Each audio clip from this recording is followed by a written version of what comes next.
Creating live stream. We're doing it. Here we go. We're doing it and doing it and doing it. Wow. Well, all right, let's see. We're doing it okay, I guess. You know. Yeah. We're doing it at an acceptable level. Yeah, at a medium pace. Yeah.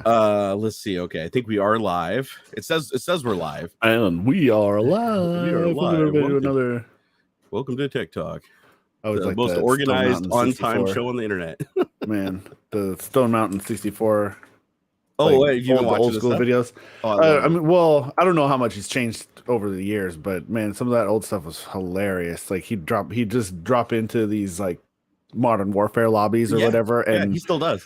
And you know, he takes it real serious. He pretends to be like an actual like drill sergeant or like squad guy. Like, okay, I don't know. It's just funny. Look, we need a medic. We need a medic over here. Yeah, no, I love it. You can't. What are you doing running out there? Get yourself killed.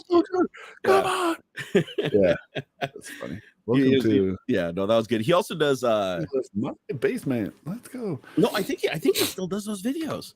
Because the people I still watch is him and Air Force Proud. Nice. Do you ever watch Air Force Proud? Have you heard? Oh god, dude, he's like the Stone Mountain of flight sim. Oh, okay, cool. Like he basically is like an air traffic controller. He goes in there and he plays the air traffic controller role, and he's like, and he knows all the jargon. So he sits there, he's like, go down runway B, come on, tail number, blah, blah, blah, blah, blah. And they'll talk back to him and be like some 12-year-old kid being like, can I take off? And he's like, well, that's not an official designation, sir. You're gonna have to, set up a flight plan. And he just takes off. And he's like, well, it looks like he didn't hear me because he just punched at full throttle. He's heading for the moon. And then sometimes they'll just jump in the passenger seat of people that are just flying online without them knowing it, because you can just like jump in the passenger seat apparently in Flight Simulator of somebody who's flying, and he'll just jump in the passenger seat and pretend that he's giving them a flying lesson. Like, okay, sir, that's not how you use the throttle. Nope, that's not the button. Nope, you forgot to put the flaps up. It's pretty damn funny. Hey, Eric, thank you for the $5 super chat and helping us kick things off, man. I appreciate it, brother. All right, let's do the sound effect. That's not the right one. Oh, neat. Oh, man, I gotta set up some buttons. Or somebody, I think I saw somebody selling a Stream Deck cheap. Yeah, you need Facebook. You need to I think they were selling it for like $60 or something. I mean, do you have an iPad? Or I know I can set, there's like some apps I can get that I can turn my phone into buttons. There's a ton of them. There's a ton of them. But I like this. I like the Stream Deck because it's just I don't even have mine set up right now. I need to set up. I'm using the buttons that are on the Rodecaster Pro. Yeah. But yeah, with the Stream Deck, I like that it just has little icons on it. And you can like animate it so you can at a glance see if it's on or off, and the different states that the button's in. It's just, and it has sub menus, so you can like click one button to go into a lower menu and then have all the sound effects mapped out to the buttons, and then go to like menu 2, menu 3, menu 4, and you like roll through them. Right. So you can basically make like a 15 button thing into like, 150 button thing, which is pretty damn cool. Mm. Hey, what's up, Jack Ander? How's it going? How's it going, George Blakely? Label your cables, label your buttons. Yeah. Yeah, no, I learned my lesson. That was a rough one, man.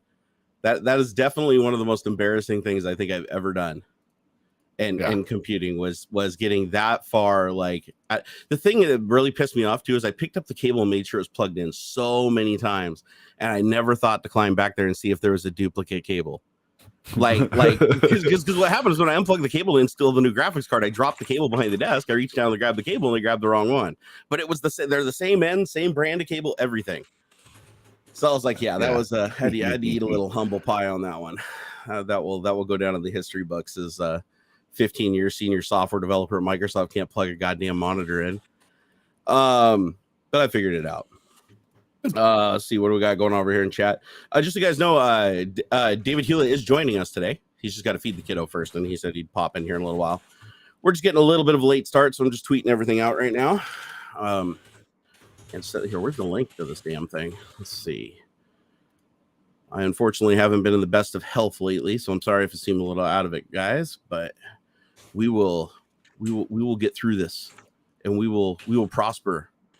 All right, we are farmers. Dum, dum, dum. We are live. There we go. Let's see. Copy. You guys are just watching me like do all the stuff I'm supposed to do before the stream. Yeah, geez, man. Yeah, I know. I'm such a so fuck. Professional. I'm just such a fuck, man. And now demonetized. I'm just kidding. All right, let's see. Okay, I'm tweeting this out. We're live. There we go. Pin. Hey, did anybody see the thumbnail when they were coming here? Was it the old thumbnail or was it the new thumbnail? Because I like started the stream and then I changed the thumbnail within like 30 seconds, and I don't know if tricky with it. around. He's tricky. trying to game the algorithm. Yep, doing a little bait and switchy switch right there. Hell yeah. All right, why do I have like 12 dashboards open? I don't need 12 dashboards sending telemetry to me. Okay, so there we go. Now I gotta go over to Facebook, let people know we're streaming since notifications never go out to anybody. Although on Twitter, not many things go out either. Although this is the funny thing, Twitter, like I have the lowest engagement I've ever had since Elon Musk took over. Yet if you go into analytics, it says my engagement and everything's up like 90%. Like it's my best time I've ever had on Twitter. And I'm like, this isn't adding up. There's something going on here because it's like the least engagement I've ever seen. My subscribership is down because a bunch of the bots are getting killed now. So you see, a lot of those hi, 16 female, want to know you, whatever, insert random thumbnail. A lot of those accounts are getting nuked now. So I'm like, how in the hell is the engagement so high when there's like no likes, no retweets or anything? It's just the engagement is high. It's like people are seeing it, the metric that says people are seeing it and clicking it. That metric is really high, but the actual metrics that indicate that, on my side that they're doing anything are like the lowest they've ever been.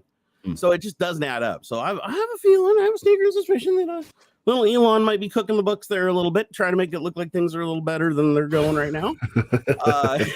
So I'm currently, that is purely speculative. I've got some feelers out for data, trying to collect some data from some people, see if they're seeing similar trends.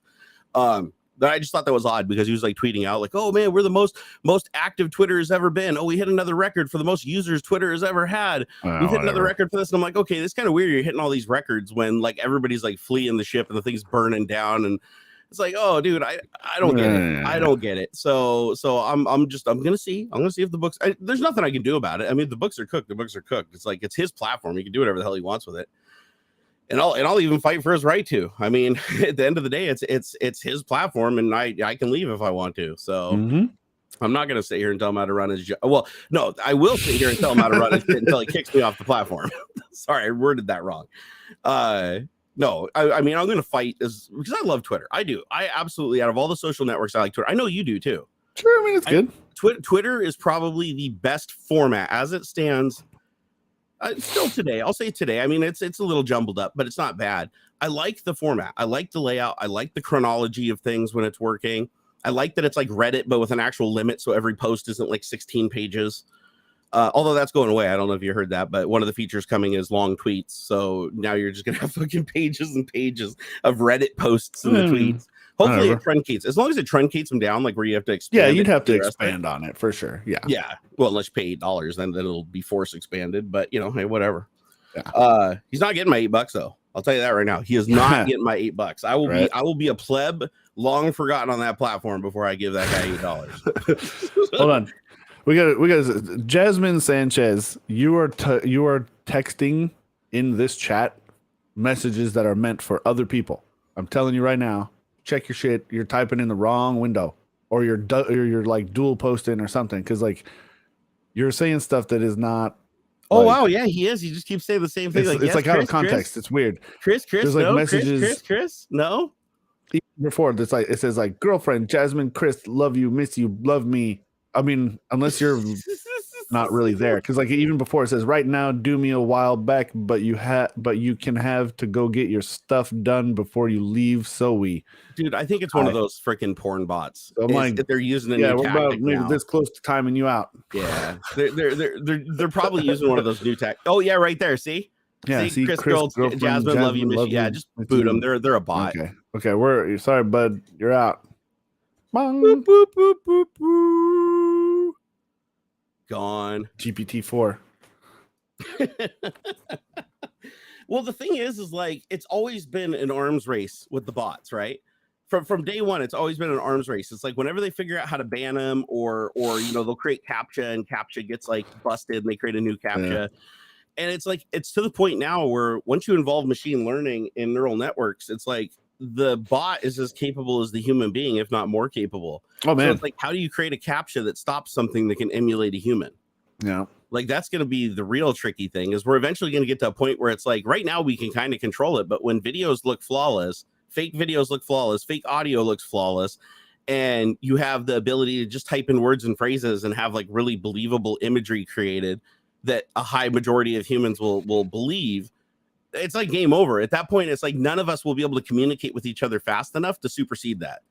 Like everybody's just gonna run outside and start like shooting each other because nobody will have time to like go to their neighbor's house and be like, no, that was a joke. No, that was not real. That's not real. It's like by the time you get down like 5 houses, it's like, okay, 200,000 people are marching on the Capitol today. It's like there's not much you can do about it at that point. You know, it's actually, you know what it reminds me of is War of the Worlds. Oh, sure. Yeah, or the same thing Orson Welles did, right? Where people were like literally like outside and freaking out and shooting into the sky and stuff like that. Like they literally thought aliens were invading. It was like a very believable thing over the radio. But back then it was the radio, right? It was like a new technology. Nobody really understood it that well. And it, you know, and it was from a source that they thought was reputable. Like you turn on the radio, you get the news, right? So you know, they people believed it. Actually, the vast majority of people believed it.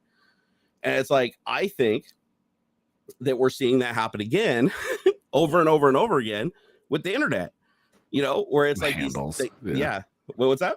Oh, somebody mentioned the YouTube handles, which like break your links half the time because it puts the @ symbol in the URL. And it's like, oh, that's great. And so like link previews and stuff will bork because it can't process that's why the special character and stuff. Yeah, I didn't figure it out. I was wondering why it wasn't doing the thumbnails and stuff for the links, but that makes perfect sense. It's because it has it's the @ breaks the URL like preview things. Of all people, how does Google get that wrong? Seriously, like the owners of Gmail. I don't know why you largest put that in there. Platform on earth. Yeah, because like I was signing up, I was filling out some form or whatever, right? Like, oh, put your YouTube link here, put your, you know, Twitter link here and all that stuff, right? I think it was like setting up Space Hey or something. Yeah. And I pasted in the channel URL, but it has like the @ symbol in it and it broke. And it's like, because it doesn't know how to resolve it properly. Right. And there's a lot of fields that'll do that. Be like, oh, you can't use that. That's a special character.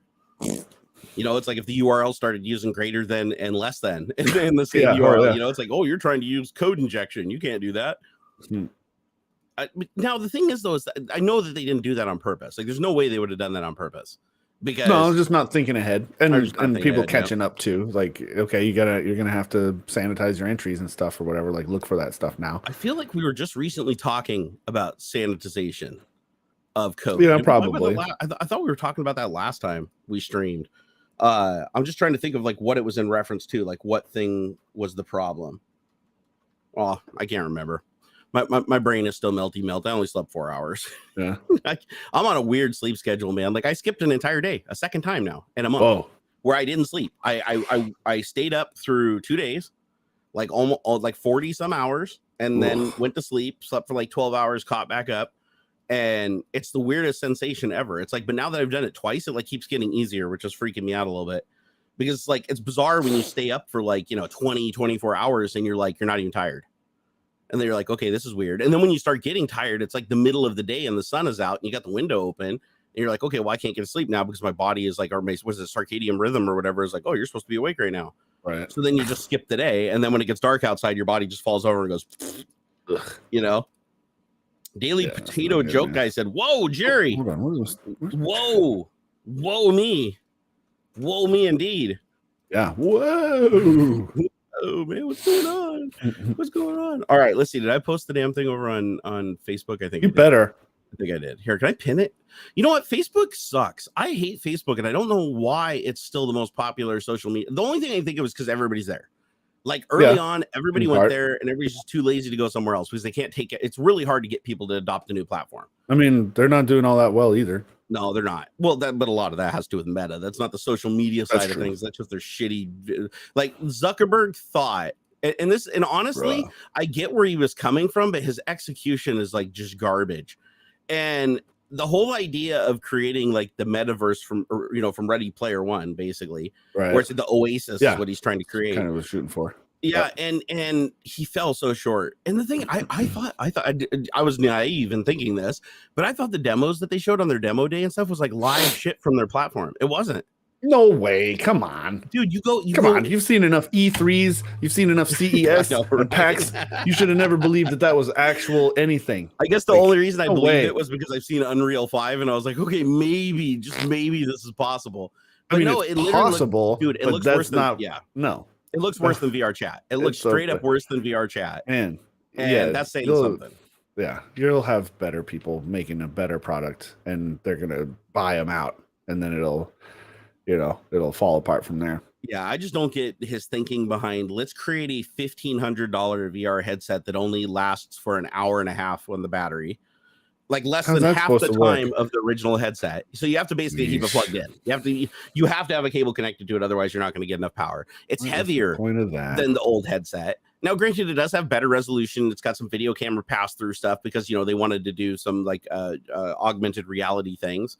Yeah. But who is going to buy this $1,500 headset to get the full functionality of the Meta suite? Because it's not supported anywhere else. It's only in this Meta universe. Yeah. And so you go buy the headset and you get in there, and it's like they say that this is supposed to be like the dev headset, like the consumer grade headsets will come later, kind of like what they did with the HoloLens. Sure. But at the same time, it's like who's going to invest in this thing to go create software for a closed platform like Meta that can't be purchased on other people's headsets, Apple can't be run on somebody's I think it'll work for Quest 2, but it won't work for like a Valve Index, for instance. Okay. Or the other PC plug-in headsets. And it's like, dude, what they're trying to do is they're trying to kind of pull an Apple and create an entire ecosystem for VR and be like, if we can get everybody over here, because his thinking is the Quest 2 is the most popular VR headset on earth. Okay. Like it is. Even if you go into Steam, like they even have their own VR headset called the Index, right? The Valve Index. Mm-hmm. If you go into Steam and you look at the most popular VR headsets based on per user that plays games on that platform, the Oculus Quest 2 is in the number 1 spot, followed by like the Oculus Quest 1 or something, then like the HTC Vive or something. And then down the list, then you've got the expensive headsets, like the really nice headsets. Yeah. Those are all down below because those are premium, right?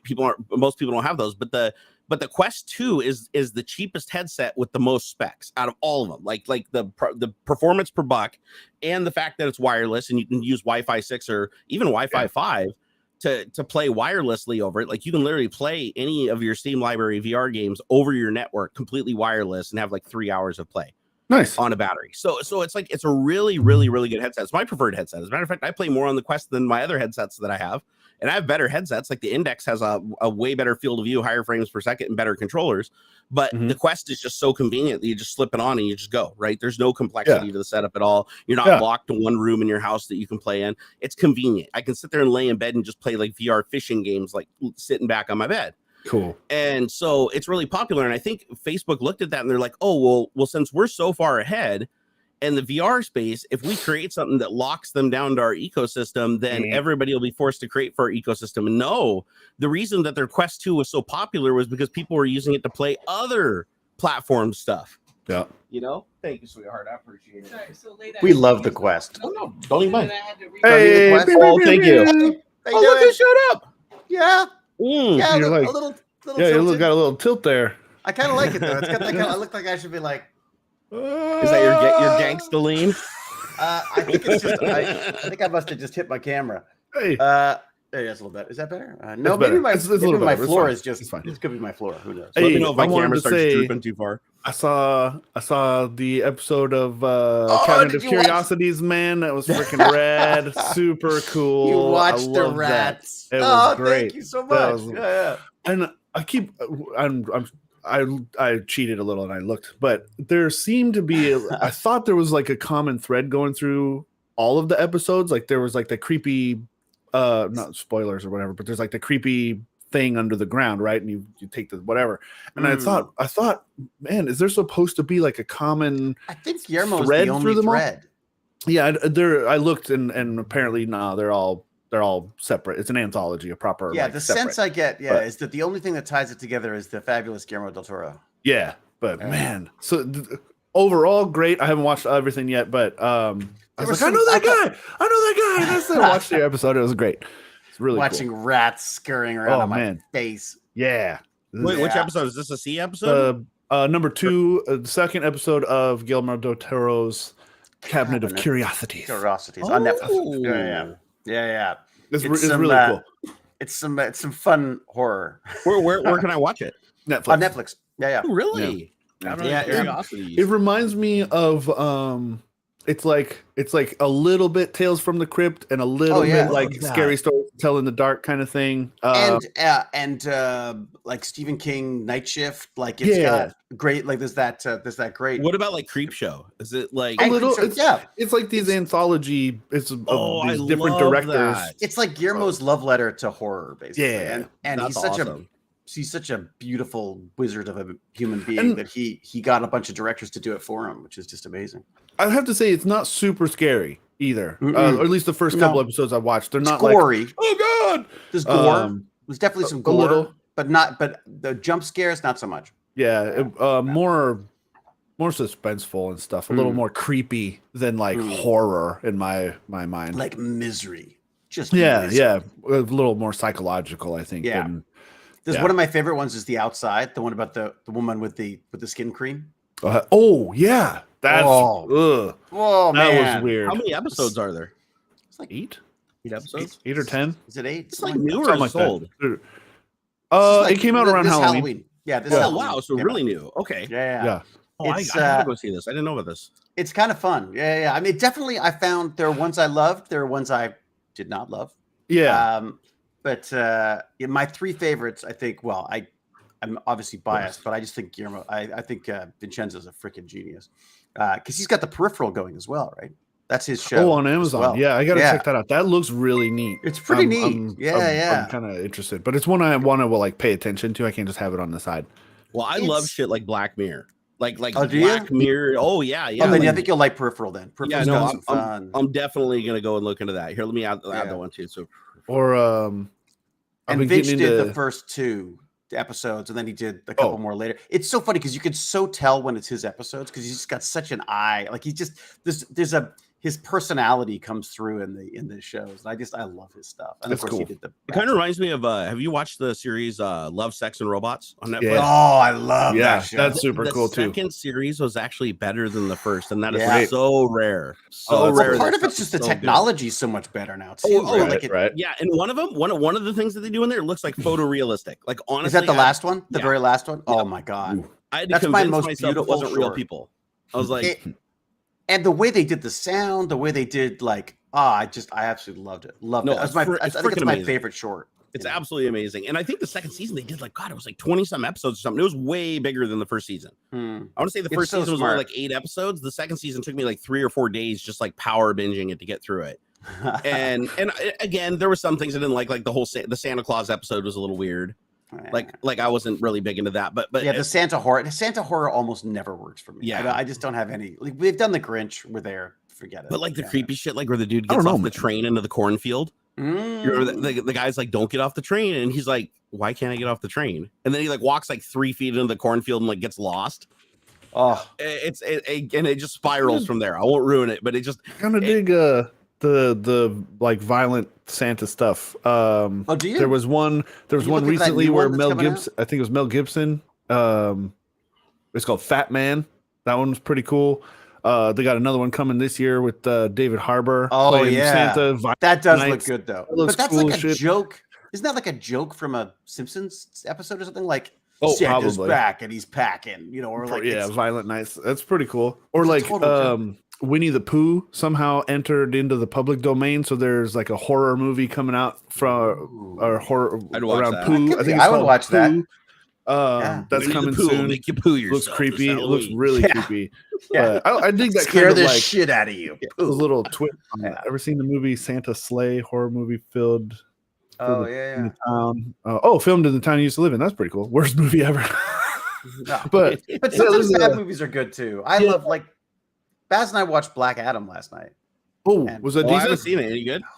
No. Oh, really? Well, I thought it was terrible, but it was enjoyable terrible though. Like Baz and I were watching it, going like, "Oh, come on!" Like Pacific Rim. I love. I'm gonna get people.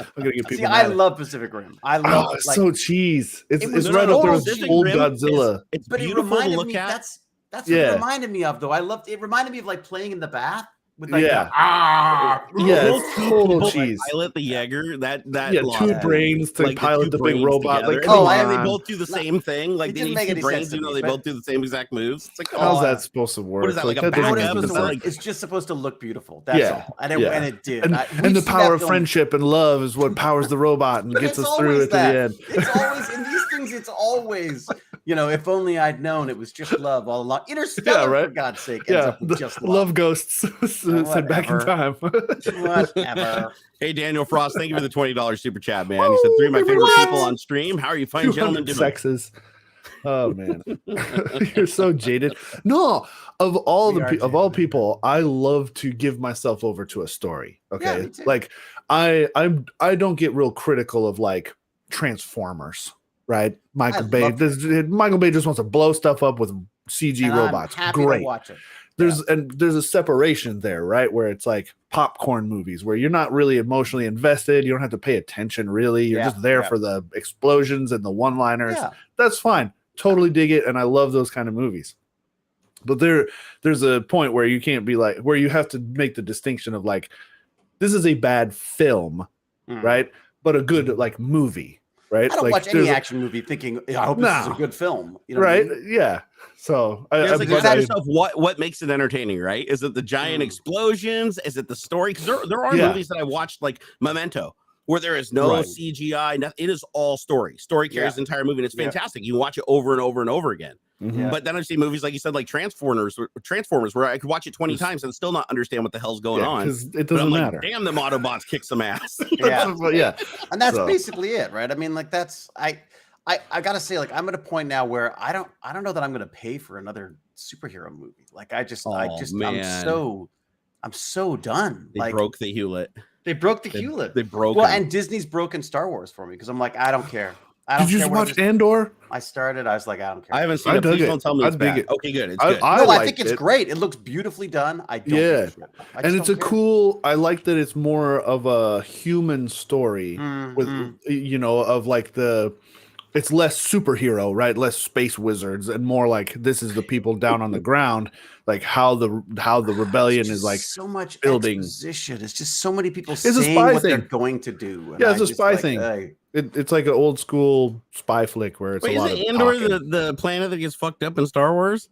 No, that's Alderaan. Oh, that's Alderaan. Okay, Andor is the guy. He shows up in Rogue One. He's a major player in the movie Rogue One. I got behind. It's his prequel. I got behind, and I don't know enough of this stuff. Okay. Yeah. Dude, it's weird how they're doing like the prequel of the prequel of the prequel. They're like going backwards. No, they're doing like backstories of major characters, like when they did the Solo movie, right? It's like which I loved. I thought it was great too. I liked the Solo. One of my favorite, actually. I liked the guy they got to play young Solo and all that stuff. It was great. I liked Solo. I liked Rogue One too. I liked Rogue One. Yeah. A little more. I feel like it was a little more drama. Solo was good, but I didn't feel like it was Star Wars. Like it felt so detached from Star Wars to me that I didn't feel like it was Star Wars. It's because it's more boots on the ground. It's the people. It's less superheroes, right? The space wizards, and more like the real people who are like affected by the Empire and stuff like that. I dig it. And Andor feels like Blade Runner. Like it feels like just Blade Runner. A bit.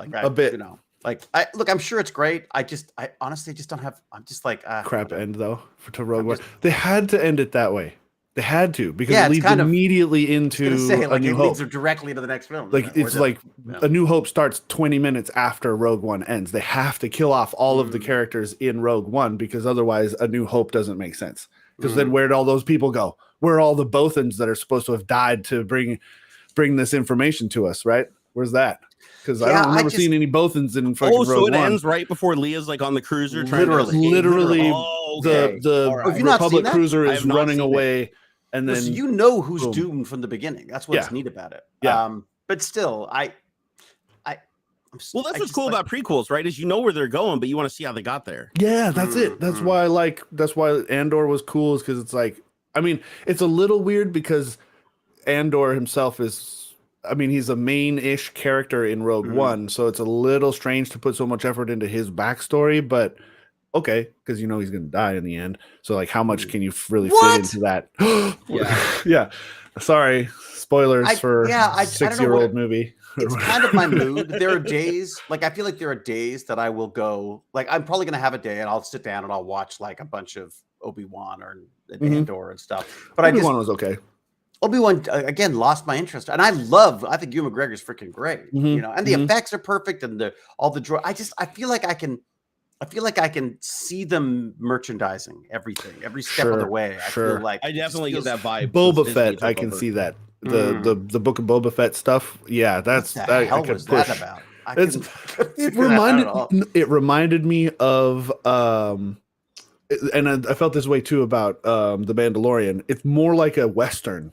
Like a Western show. Well, like the original Star Wars were all like Westerns or samurai. Kind of space Westerny but more it was very disjointed. Book of Boba Fett in particular, because it wasn't really following him a whole lot. It seemed a little strange, but again, interesting and cool lore stuff, I guess. It's funny. Last night when we were watching Black Adam, we pulled out the DC encyclopedia and we're going through to see what the original backstories were on these. Like, yeah, it's total nerd. Yeah, but it was just something to get away from the movie. No, it's bad? not. I think so. Oh, it just doesn't make any. Wait, so were you streaming we were literally it then? Calling out people's next lines before they said it. Like literally, you know, when you go like, you know, where you're like, you know, until now, and then until now, you know, and they're like, literally, I just found like there was some fun stuff. There's always fun stuff. There's some beautiful fight sequences, but I'm like, it's so hard to care about that anymore. Like, unless you've got a real connection with these characters. And who directed it? It's the guy. Who was it? They did something else. I don't know. Someone will tell us, I'm sure. They should have just let they should let was it Taika Waititi or whatever? Just let him do everything. Yeah, just do everything. Just do all of them. Give him the whole series. DC... Although I didn't like the last Thor movie either, though. Yeah, that was a little. I liked Love and Thunder. I didn't think it was as good as Ragnarok, but I thought it was good. Yeah. They put James Gunn in charge of DC now. He's gonna get Feige to. They uncanceled him and then brought him back. Yeah. Hey man, The Suicide Squad was tremendous. A great flick from start to finish. The second one, not Suicide Squad. Oh yeah, The Suicide Squad. I think the Suicide Squad's got a great. They've got a great. No, James Gunn is good at it. Approach. Like I like that, and also Peacemaker. Holy crap! I haven't seen the show, but I love the character. What? Yeah, God, I gotta watch that. John Cena, it'll change your mind. I'm kind of jealous. I love it. I'm jealous that you haven't seen it yet because I'd love to see it again. Oh man, I hated John Cena before I saw that, and then I was like, no matter how much you might hate this man, like he is. I just didn't know who he was. I just heard his name all the time. He's freaking brilliant. Oh my God, he's funny. He's great. Like Academy Award. Yeah, give that fucker an Oscar. Kind of he's brilliant. It's like Robert Downey Jr. as Iron Man. He is definitely the Peacemaker. Absolutely, like it just works flawlessly. Yeah, it's perfect.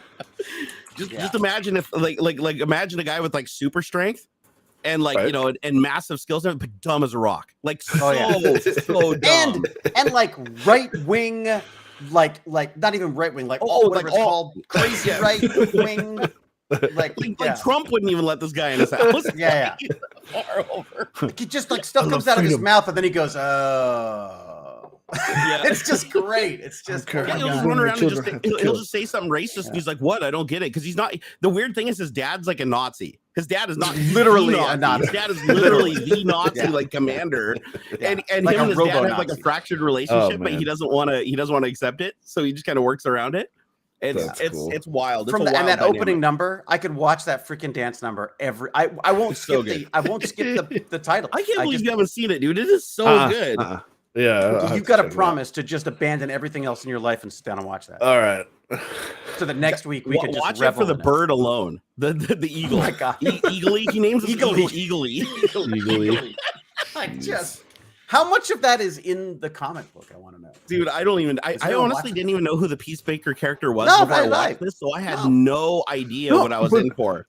They did the same with that polka dot guy in that movie too. Like he's a super low level, like unknown, like probably one page sort of villain.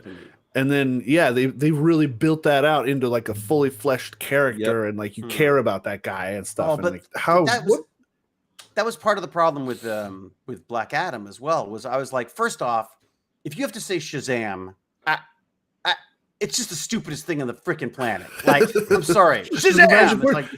I'm like, that's really your magic word? Like, that's the basis of all power. But also, they've tried to add these. They've got these secondary characters, and they've tried desperately to give them some kind of an arc, and it's just like. It's like, shut up. Let's just go back to just beat each other up already. Yeah, exactly. If James Gunn is driving the ship, it's going to be a winner. I think so. I think it'll be a cool 5-year plan sort of thing. Because if you in the audience haven't seen the second Suicide Squad, not the remake of Suicide Squad, the second, it's called The Suicide Squad. Yeah, that's important. All I'm gonna say is in the first 10 minutes, you're just gonna be like, "What the fuck?" Dude. Like in the first 10 minutes, you'll just be like, "What is even happening here?" Like your mind will be so blown because it's a direction you wouldn't even think they could go. I'm not gonna spoil it, but it's a direction that you do not see coming. There's no fucking way you see this coming unless you heard it from somebody. Yeah, you also have to see both of those movies to see Peacemaker. And there is so much money when you fathom the amount of money that they had to spend for the first 10 minutes of this movie, or maybe like 15 minutes.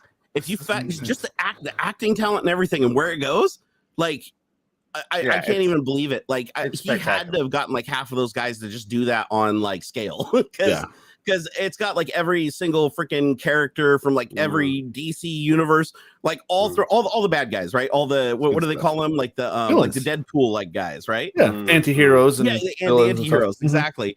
And holy mother of drinking cups. Oh, that's my my big goal. Oh, Jesus. Wait, is that like painted on there? Or are those all stickers you put on there? No, these are stickers. These are stickers. That's like bedazzled cup. God, your bladder must be just pressed. Well, I'm supposed to drink basically one of these every day, right? It's just shy of one of those. That's it. Or no, it's it's just shy of a gallon. It's like 72 ounces or something. This guy, it's the Mega Gulp from 7-Eleven. Wow. Yeah.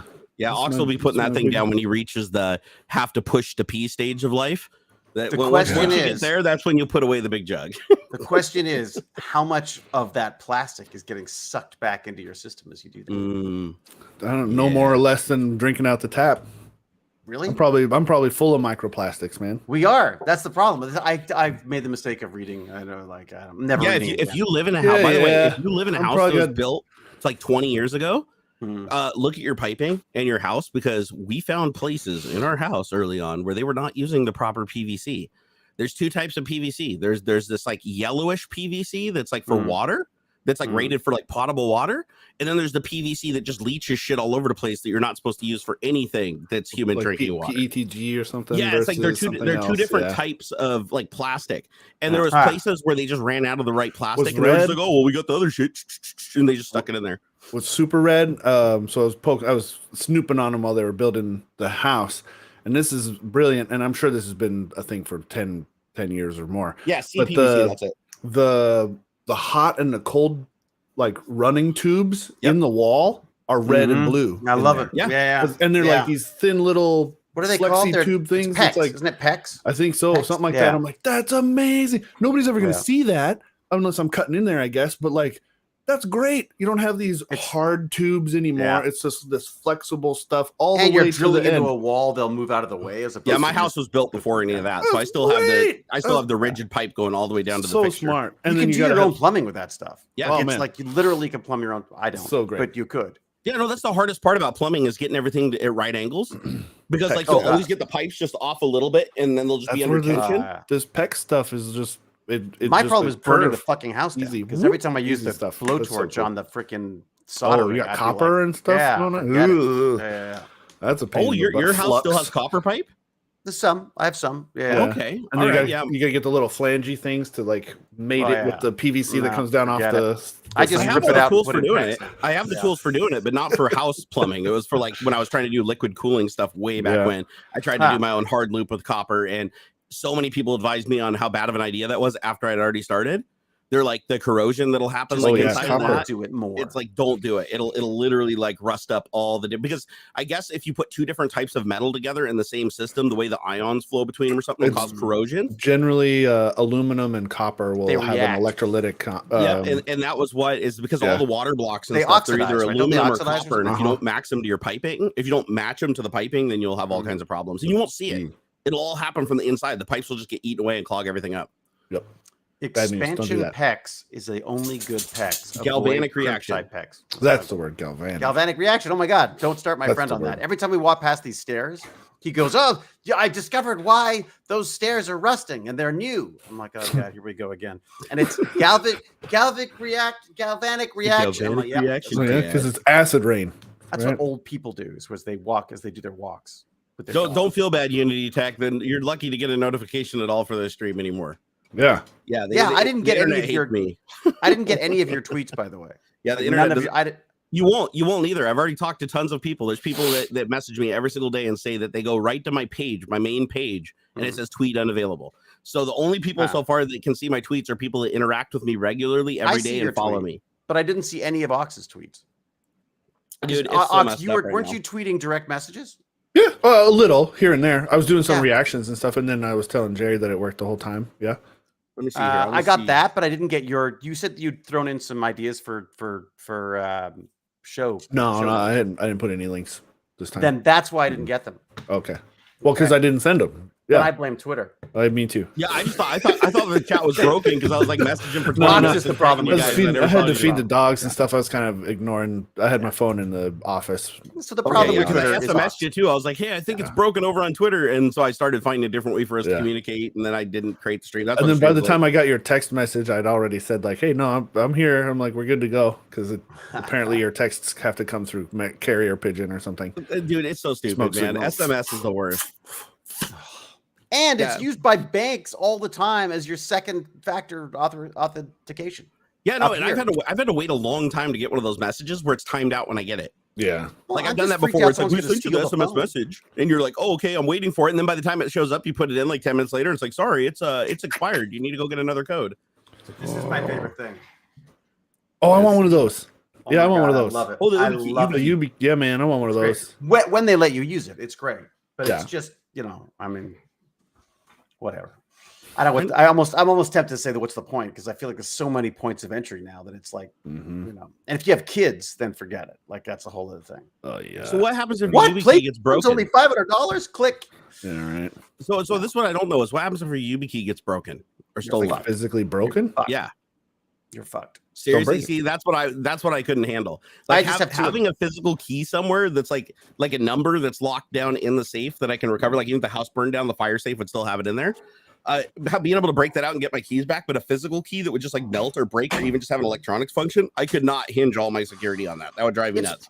It's possible there is some other way around it, but I don't remember. I mean, I just got 2 of them, so I have a backup. Although I say that I have a backup, but I use it all the time, so I should probably get another one. Oh, James, what worries me is there like little micro capacitors and shit inside of it? So like if you leave because it'll just die in 10 years, and then you go to plug in your backup 10 years later, and it's like, oh, your backup's dead too because they had a finite life.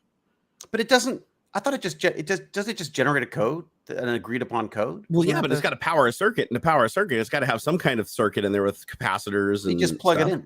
You just plug it. So wouldn't the power come from when you plug it in? Yeah. Well, yeah, you'd get 5 volts of power, but like I can't imagine that every single little chip and logic thing inside of there is using the exact voltage that's coming out of the port. You'd think that they'd be shunting it or something.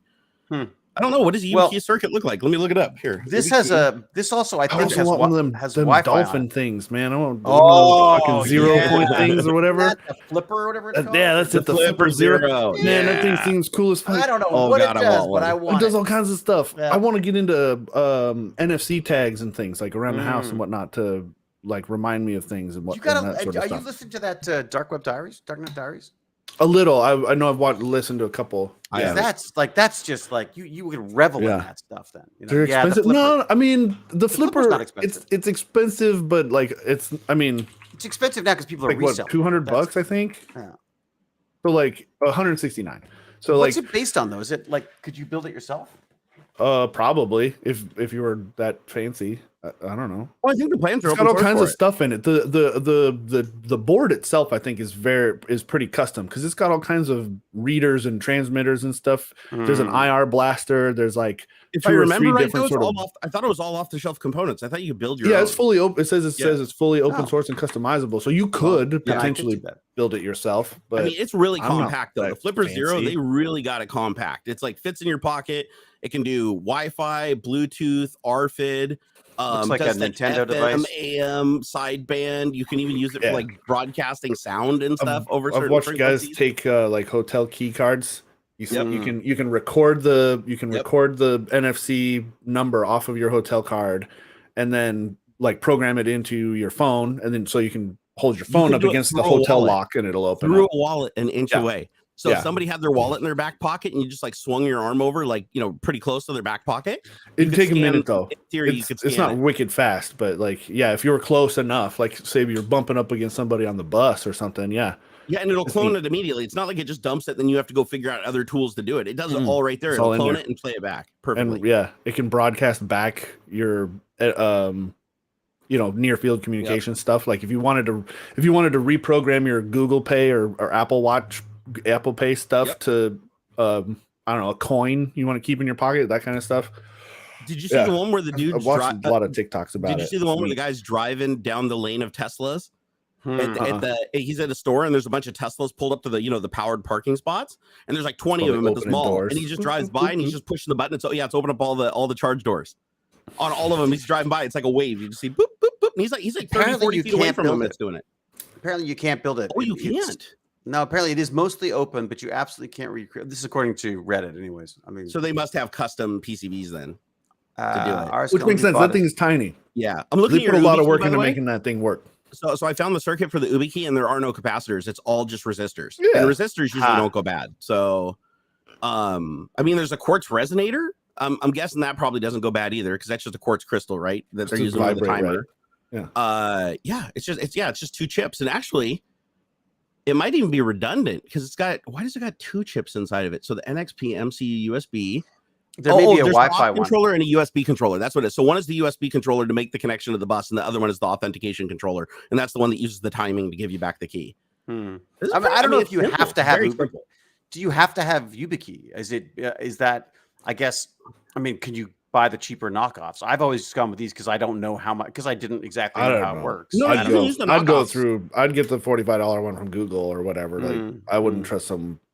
I mean, how much you trust Google, but like work off of a rolling authentication, right? Don't you just put in a master key, and then just based on the time and that master key is the seed or whatever, it gives you the code, so you can put it into any authenticator and it works.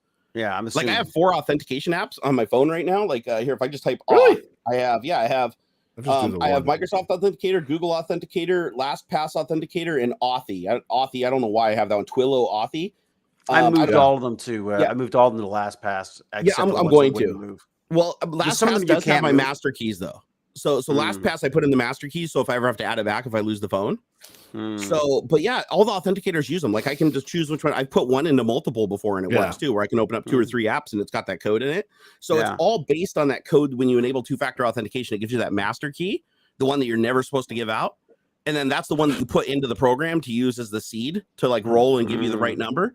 It's so, but if anybody got that, you're compromised. Like that's one thing I don't like about, like, people say that the key, like what you have right there, your key is the most secure way to do it, but it's only the most secure way to do it if somebody doesn't get a hold of that master key. If they don't intercept it or crack your email and find it in the email, or gets you after you've logged in. Like after you've logged in, there's so many different ways to or just steal your key or whatever. The thing I like about a phone and SMS, even though people are like SMS isn't secure, well, it actually is now. It never used to be, but now they've gone to lengths to make it secure. It's hard to clone people's SIMs now because my cell provider requires that you show an ID with photo, and they have my photo on file because I did the VIP thing. Because if you get hacked before, they'll let you be on the VIP list where they take a picture of you, and if you're not physically in the store and you're not the person that's a picture on the screen, they won't do anything. And so if I get an SMS message on my phone, I have to be able to log into my phone, which means I have to use either my face or I have to use my code, right? And then get the SMS message to actually log in. Whereas with the YubiKey, if they steal the YubiKey, they got it. If they intercept that master key that they can put into one of the authentication apps, they got it. With SMS, it's per SMS message. They'd have to intercept them all to access everything. So that I personally like. But if they better. Got your phone, well, they'd still have to figure out how to log into the phone though. They'd have to break the No, but I mean, like if they just, but haven't they been going via the actual telco companies? They've been going in and saying like, oh, I lost my phone. Here's my new one. No, that's what they do. But like if you go into your cell provider and you tell them to not allow any changes unless it's in person, they require you to have a photo ID with your picture on it. And for an extra added layer of protection, you can get your picture taken, just like at the DMV, if you're a high profile user, and it'll come up on the computer if somebody tries to make a change. They make sure that's new. That's new. They didn't used to have that. Yeah, and it sucks because I mean, it is inconvenient, just like everything is when you don't want to be hacked. Because now, anytime I want to make a change to my phone plan, I have to actually go in person with my driver's license, give it to them. They look me up on the computer, and then they let me make the change. So I can't make any changes over the phone, where it used to be just call it and be like, oh, change my plan. Oh, I want the new fancy sale thing that you're doing or whatever. You can't do that anymore. I have to go to the store, which sucks. So if I'm out and about somewhere and I lose my phone, it's like I have to physically go. I can't just like have a SIM sent to me or anything. I have to go to the store physically in person with my license. If I lose my license, then I got to wait until I get another one because they won't do it. Security versus convenience. It's always a balance. No, we've talked about that before. Like what we give up for convenience. Yep. Like that is absolutely a balance. You don't get security and convenience both at the same time. You can get more convenient security, but it's still going to be a burden over not having it, right? Mm-hmm. So, and I feel like companies take advantage of that because they're like, hey, listen, let's make you a little less secure and just trust us with your data, bro. It'll make it so much easier. Trust me, bro. Then we're gonna make your experience so much faster. If you just let us look at your text messages, then we can figure out like what you like and what you don't like and give you. But what they don't tell you is like what they're doing with the data in the background, which is like sell it to Tom, Dick, and Harry to like sell your kids gambling games, or even worse, just have it in some unpassworded AWS plain text instance somewhere. I mean, like it's like they're nuts. It's crazy. But my biggest concern with any of the kind of security stuff is the companies that I'm working with, not even so much myself. So. No, security is becoming a big concern. Like just yesterday, we were actually it would be day before yesterday. Sorry, I lost track of time because I skipped today. I didn't go to sleep. We found a company called Bamboo that's releasing a new 3D printer. Oh yeah. It's actually a pretty cool 3D printer. Like, I mean, I've heard amazing things about it. It's very smooth. The price isn't bad for what it does. It's a decent package, but it is a cloud-based printer, which means that it is tied to the cloud. Like it's to make it more easy and to give it the slicer and the algorithms to make the printer do its best work. It is a cloud-connected device to do that. So the problem is one of the users the day before it was going out to the public, who was beta testing the unit, said, "Hey, I did a network sniffer, and all of the traffic coming from your printer traveling over the internet is unencrypted. It was all over regular HTTP, not HTTPS. So you could basically look at the packet. You could see the user ID and the auth key, which is basically tantamount to the password, right? And to the machine. And the machine also, some of the machines had SSH enabled. So you could, in theory, remotely connect to that machine if there wasn't a firewall between you and it, and access that machine, which was running like, a modified like Linux kernel, and so you could do all kinds of crazy malicious stuff potentially with this. And it almost went out the door, but luckily we caught it. A bunch of people jumped on board, made a big deal out of it. And then the company admitted that network security wasn't their forte. They didn't really know what they were doing, and they're fixing it. So they're actively fixing it right now. They've already released a firmware, as far as I know, that fixes this problem and puts HTTPS encryption across the board. But it just goes to show that a company, even today, producing a brand new, like state-of-the-art device, internet connected device, almost let that thing go out to the public with like completely clear text transmission of data back and forth between the cloud. Yikes! Because they're getting it to market is a bigger importance to them than actually. And I mean they didn't even realize the exposure of this, because it's like, okay, if you can get it, if you send me a plain text packet and I can intercept that anywhere along the network, if I'm on any of your switches, or if I'm on any of the hubs that you're connected to, if I'm on the router, any of the routers along the entire route that you're traveling, I'm on there. If I'm on your local network, I can intercept those packets, right? Look at it, and now I have that little username and auth, and now I can start sending commands back to the printer, and it thinks the cloud is doing it. Yikes. So there was no step in there to verify that it was handshaking and getting the commands from the cloud. Like that is a lot of phantom dicks appearing on people. Exactly. You wake up with a giant 12-inch dildo on your billet God plate. Damn it! Not again! Damn you, kids! Yeah, but you'd be surprised how many people didn't understand like how dangerous this could be. And here's the scenario, right? And this happened to me. So this isn't out of the realm of reality. So when I got my Robo 3D, my shittiest 3D printer I've ever owned, I started a print, and I went downstairs like I usually do, and I'm sitting in my room down there watching TV while the thing's upstairs printing, and I start smelling smoke, and then the smoke alarm goes off, and I'm like, okay, what the hell's going on? So I run upstairs and I open the door, and my fucking printer's on fire. And the reason it was on fire is because as I was printing in this ABS plastic. When I was printing in the ABS, it basically clumped up on the little hot end extruder, and it basically just made a giant ball like this. That was an insulator around the hot end, and then the hot end broke the thermistor off because the plastic pushing in broke the little thermostat off. So it never thought it was getting to temperature, so it just kept feeding more and more and more power to the heater block until the heater block was like glowing red, and it ignited the ABS. Damn. So when I walked in, it was just a smoke ball like barreling off this thing in a little flame. Luckily, it didn't turn into a big flame, so I was able to put it out. Yeah, but that smell of burning ABS. If I hadn't been home, it would burn my house down. 100%. It was sitting on a desk that was wood with carpet. I mean, it would have burned the whole house down. So we're gonna get one for Gimpy G. Awesome. So he can remotely burn his house down. All of a sudden, you give it to him 3 days later. He does a live stream halfway through, and his house is on fire again. We got to start all over. Has anyone heard from him recently? I haven't heard from him. He was a couple days ago. Yeah, he was in chat last time. Yeah, he's doing all right. He said he's not having any of the respiratory symptoms from his COVID. Oh, good. Yeah. He said it just made him feel like really bad crap. So So he's having a good go of it. But no, 3D printer I think would be great for him because he can even, potentially print things out that are accessibility devices and stuff that people make, like on, Thingiverse and sites like that, or printables. The problem is that those things they're still in a large part at that dot matrix level where you have to sort of go in and go, crap, and pull a piece of paper out or shove something. Like I find I'm tweaking things with the 3D printers.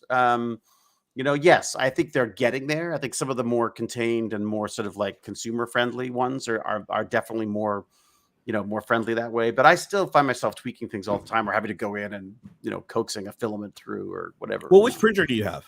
I've got the Prusa Mark, whatever it is. The Prusa is pretty good. Like when you get it great. Set up right. It's fantastic. Yeah. Oh my God, it's absolutely fantastic. So modern printers like the Bamboo, for instance, are like a set it and forget it printer because it's got all this extra stuff that before every print it goes down and analyzes the bed and does the deformation. So if the bed's bent a little or the belt's a little loose, it can compensate for all of that stuff. Yeah, the Kickstarter went into that. I thought it sounded like they did an amazing job. Yeah, I mean, other than the security issue, which was like, okay, well, these guys built a great printer, but then they made it dependent on a cloud service and basically opened up the internet to potentially control it.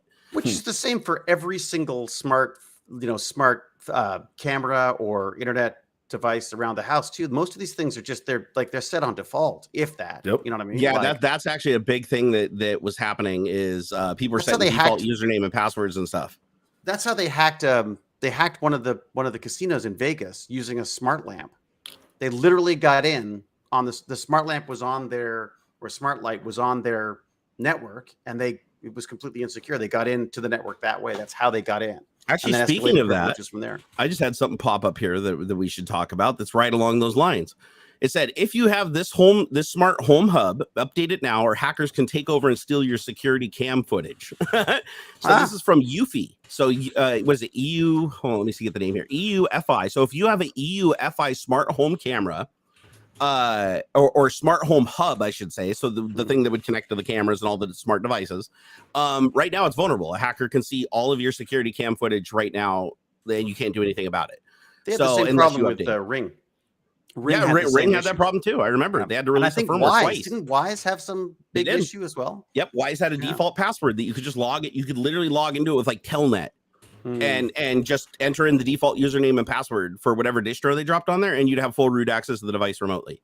And yet they've only recently allowed it available online, where you can actually see it on in a web page as opposed to on the freaking app. Yeah. Trying to scroll through on the app. One thing they did too. Okay, so there's a couple things I do like about the Wise Cam. Is one, if you buy one, just throw the firmware away. The one that comes with it, just chuck it. There's a firmware that the company can point you to that's an open source firmware that you can put on. It just turns it into, what is it, an RCMP device or whatever, where it just does a regular video stream over your network, encrypted video stream. Oh, I didn't know that. Then you can add it to anything. You can look at it through the web. You can look at it through VLC. You can add it to your, if you have a NAS, like a Synology NAS, you can add it to the home security monitoring software that's on there. It just makes it compatible with everything. But then there's a third firmware you can put on it that turns it into a webcam. So if you want to use it as a webcam, all you do is get a male-to-male USB cable, which they're kind of weird. You can get them. They're not common where they have a male on both ends. And you plug one into the Wise Cam and one into your laptop once you install the firmware on it. And it'll actually show up as a webcam, as an HID webcam. And you can use it in because remember the webcam shortage that was happening over COVID? Yeah. This is why they offered that firmware, is because it just turned your Wise. If anybody that had a Wise camera anywhere, they could just take that thing, plug a cable into it, and turn it into a webcam.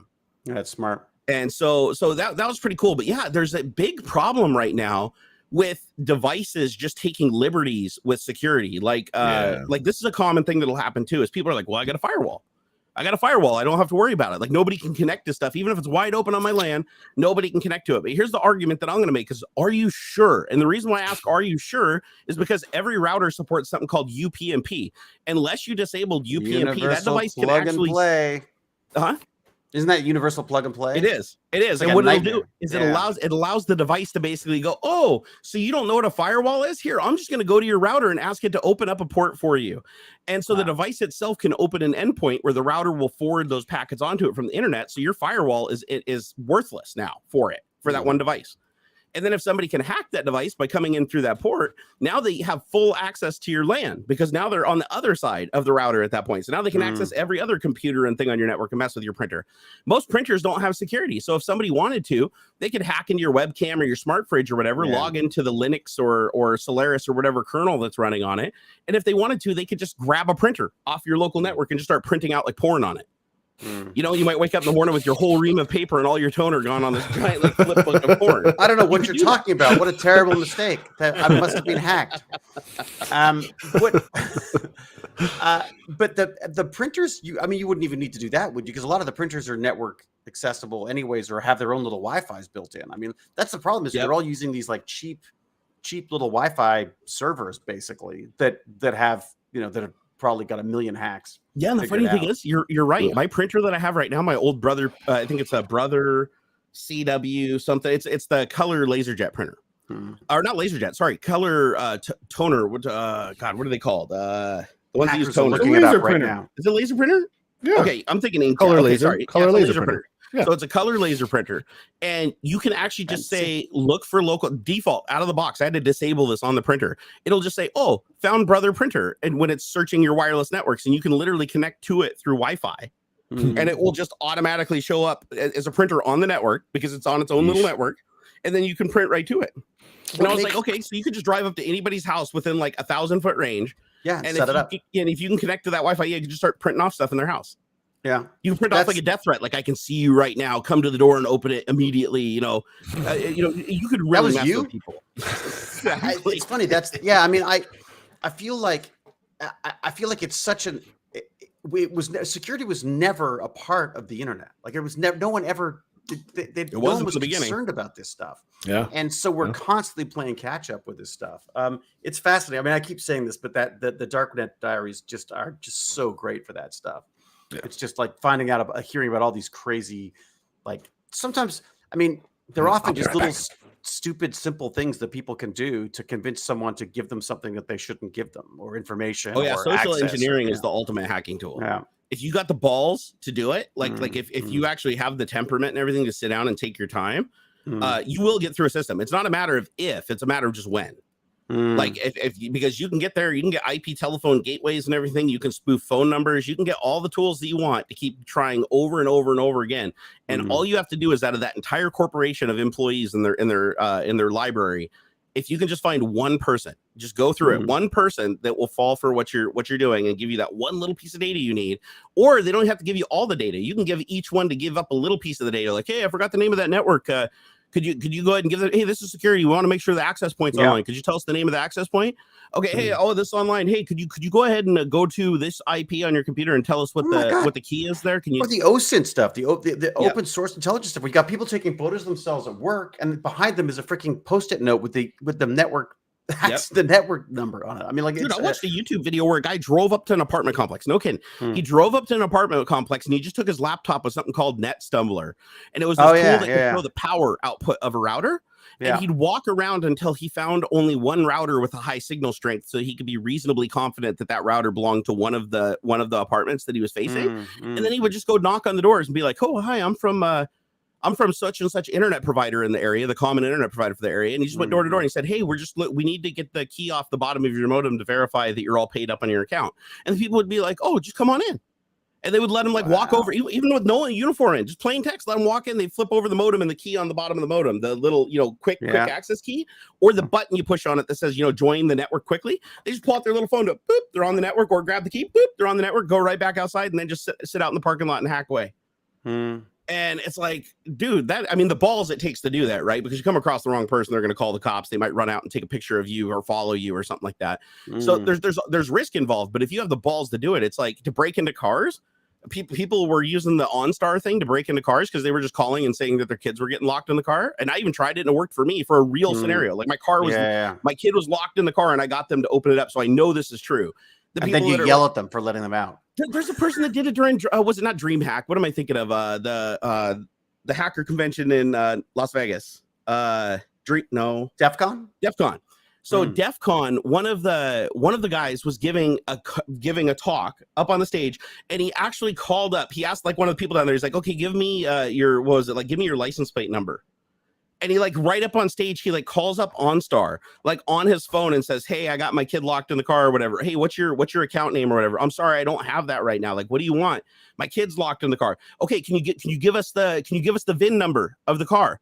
And he's like, "Okay, what's the VIN number or whatever? What's the license plate number?" And he gives them the information. And I think he's a plant, right? He's there, but he actually opens it up, and they show a guy out in the parking lot, and the door pops and he opens the car. Huh. So he was demonstrating that if you see the car, if you physically can see the car, you can see the VIN number through the window down at the dashboard, and you can see the license plate. So if you call OnStar and you're like, "I don't know what my username is, or I don't know what my password is," and you're like, "Oh my God, I'm in distress. My kid's locked in the car." He even had like a little soundboard he was playing. There was always add pressure. Kids screaming. And always add pressure. Yep. And the pressure was all it took. And it took not even probably 5 minutes for them to agree to open the car.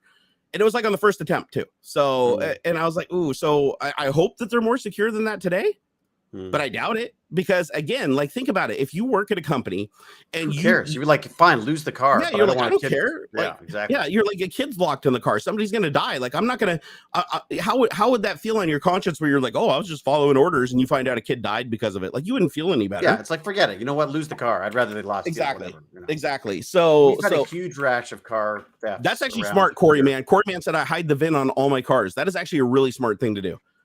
To put a little black piece of tape over that VIN number that's pointing up through the front window, because you can do a lot with that VIN number. You can look up the car. Like, if you want to look up the ownership of the car, like the history of everybody that's owned and registered that car and the address and stuff, all you need is the VIN number.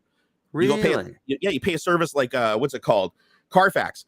If you go into Carfax, they ask you for the VIN number of the car that you want to look up. If you go grab a VIN number of just some car on the street and you put it in there and you pay them the $5 or whatever, they'll bring up a full report that shows you everybody that's owned that car, who currently owns the car, the address of the person, and the phone number of the person. Oh my God, of course. For $5, you can get that. And all you need is the VIN number. You too can be a stalker. Yeah. That's terrifying. Yeah. I mean, and the thing is, like, license plates, you can too, but it's a lot harder with a license plate. With a license plate, you have to know somebody, but it's easy to know somebody or to find somebody who knows somebody, you know? So that's why I find the open source intelligence stuff so fascinating, that there's just so many different resources for this stuff, and people willingly give this information out to companies that then don't secure it. And then, as you say, you piecemeal can put stuff together, build a little story around it, and then use that as a hacking tool. The phishing emails are getting so much more efficient now, because they can figure out, oh, now we know that they bank at this bank. We know that the branch, we know what they bought in the past. We know, they start putting together all the little bits of information that's out there, so that when they phish you, it's like, oh, remember that bubble tea you bought yesterday on Bloor Street? Well, yeah, they've double charged you. Click here for us to, whatever. And people will fall for it all the time. And it's not even, I don't think it's even idiots anymore. I think it's just that sometimes you're just distracted. You're dude, they got Jim Browning. Jim Browning, the guy who literally his entire life is like catching these scammers, right? All he does, his name's Jim Browning. He's on YouTube. All he does is go after scammers. He was in here before. Didn't he come by one time? No, that was Scotty from Strange Parts. Oh, no. There was another guy who was in the chat the other day. Was that Jim Browning? Back. I think it was Jim Browning. It might have been. We talk on Twitter all the time, so he might have dropped by. He does all the scam sites out of India and stuff. Yeah, that's him. That's him. He was in the chat. I didn't even realize that. So Jim is a legend. Like, you would think that there's no way you could get one over on him. However, somebody was running a scam where they were literally just like blanketing people with emails saying that there's a problem with your YouTube account, and it's going to be transferred to like this. It's going to be changed from a business account to this. You could lose your name for your account. You need to do this. Click on this link to go do it. And then it would be like a link that you'd click on, and it would look like a legitimate YouTube email and a legitimate YouTube front, and it would phish your credentials. And then it would log in. Basically, it'd get you to like basically authenticate the login for them remotely. And Jim just woke up one morning. He did make some changes on his YouTube account, so the email looked legit. Everything on it looked good, and he was just kind of out of it, right? They caught him at the time he was out of it. He clicked the button. The guy had his account within like 5 minutes, and it took him days to get his account back. Well, that's so. I mean, Jane lost her Instagram account in a second because one of her friends sent a link saying, "Look, I'm so sorry, I'm late on this deadline. Can you please do a letter of reference for me?" And of course, Jane, being the lovely soul she is like, "Oh, I guess I better get that off for her." Clicks on it, bingo, she's gone.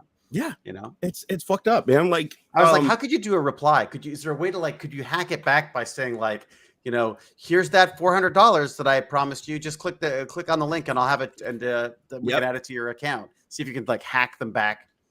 Your account. The most successful scam going on right now that I've heard from the most people, like the people that have been legitimately hit by this, even my own followers, that message, is there anything I can do about it? No, there isn't. And it's the Amazon scam. Well, and what that? the Amazon scam is, you will just get a notification that pops up on SMS on your phone, or you'll get an email in your email box from Amazon. It looks like a legit email from Amazon, properly spoofed. Like you got to dig pretty deep to see it isn't. And it'll say, you just recently ordered this like, $500 or $600 or $700 thing, right? And it'll list a legit item. You can click on the link. It'll take you to Amazon. It'll show you the item and everything. It said, you just purchased on this account and it triggered fraud detection. We want to make sure that this is actually you that made the purchase. And if you didn't, please click this link immediately so we can refund the money and stop the transaction. And so you click the link and it goes to a site that looks like it's Amazon site. It's like, amazon.support.com/. You got to really be on your game to see it. And it's even a site that they did. It had a verification. It had a VeriSign certificate because they were going through Cloudflare. So it was like support.this blah, blah, has a check mark. So you think it's good to go, right? And then what you do is you go log into your Amazon account. So you put in your credentials to log into the Amazon account, and then it like logs in or whatever. And you're like, okay, well, I logged in, and it does actually log you into your account. You're like, okay, well, there's nothing there. Yeah. You're like, there's nothing there. What's going on? Now they got your account. They log into your account. They order a bunch of shit, drop ship it to somebody, and run off with it. No, like people are saying in the chat, I always check. I'll log into my Amazon separate or my credit card separate and see because it's like I don't remember ordering anything, let alone something that expensive. Oh my god! So I'm gonna check I had a package show up today. I was like, I don't know what the hell this is. Yeah. That shit happens. I just I want to say a month or two ago, a set of shelves just showed up. With my name, my address, everything. I go looking in my Amazon and I check the credit cards and stuff just to make sure nothing got broken into. No record of this being purchased by me at all. But I've also had like a random box. It had a stuffed animal, like a stuffed seal in it. It had some like stickers or something. It was just like a weird couple things.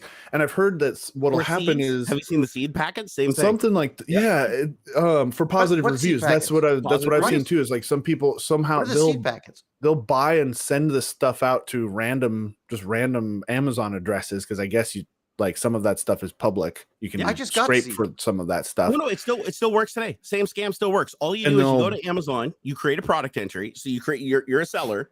You create a product entry for whatever you want to sell, and then you make it a cheap product, like $1 or 50 cents or whatever for like a packet of seeds. And then what you do is you have a bunch of people create Amazon accounts. They go in there and they just create Amazon accounts with fake names, and then they put in real addresses in the United States.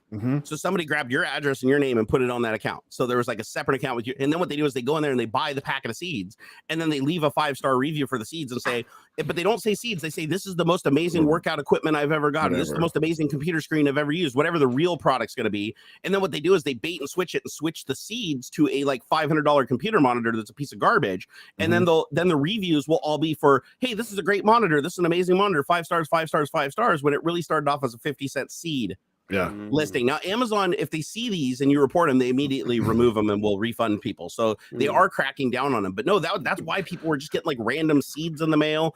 The shelves I got are like robust. These are like some metal. I mean, you got to like, it's tubes you put together and it's like wire shelving and stuff. I don't see how they could profit from that. There's a heavy box and stuff. Like, why did I just get this set of garage shelves for no reason? Like, super weird. I don't understand. That one doesn't seem like it could be profitable. I wish someone would send me garage shelves. I need some. Right? Man, if it wasn't $1 million to ship it to you, you could have them. Like, they're sitting in my garage collecting dust now because like I don't have any need. By the way, I just posted my wife's Instagram into the chat. So if people want to report it as hacked, that'd be amazing.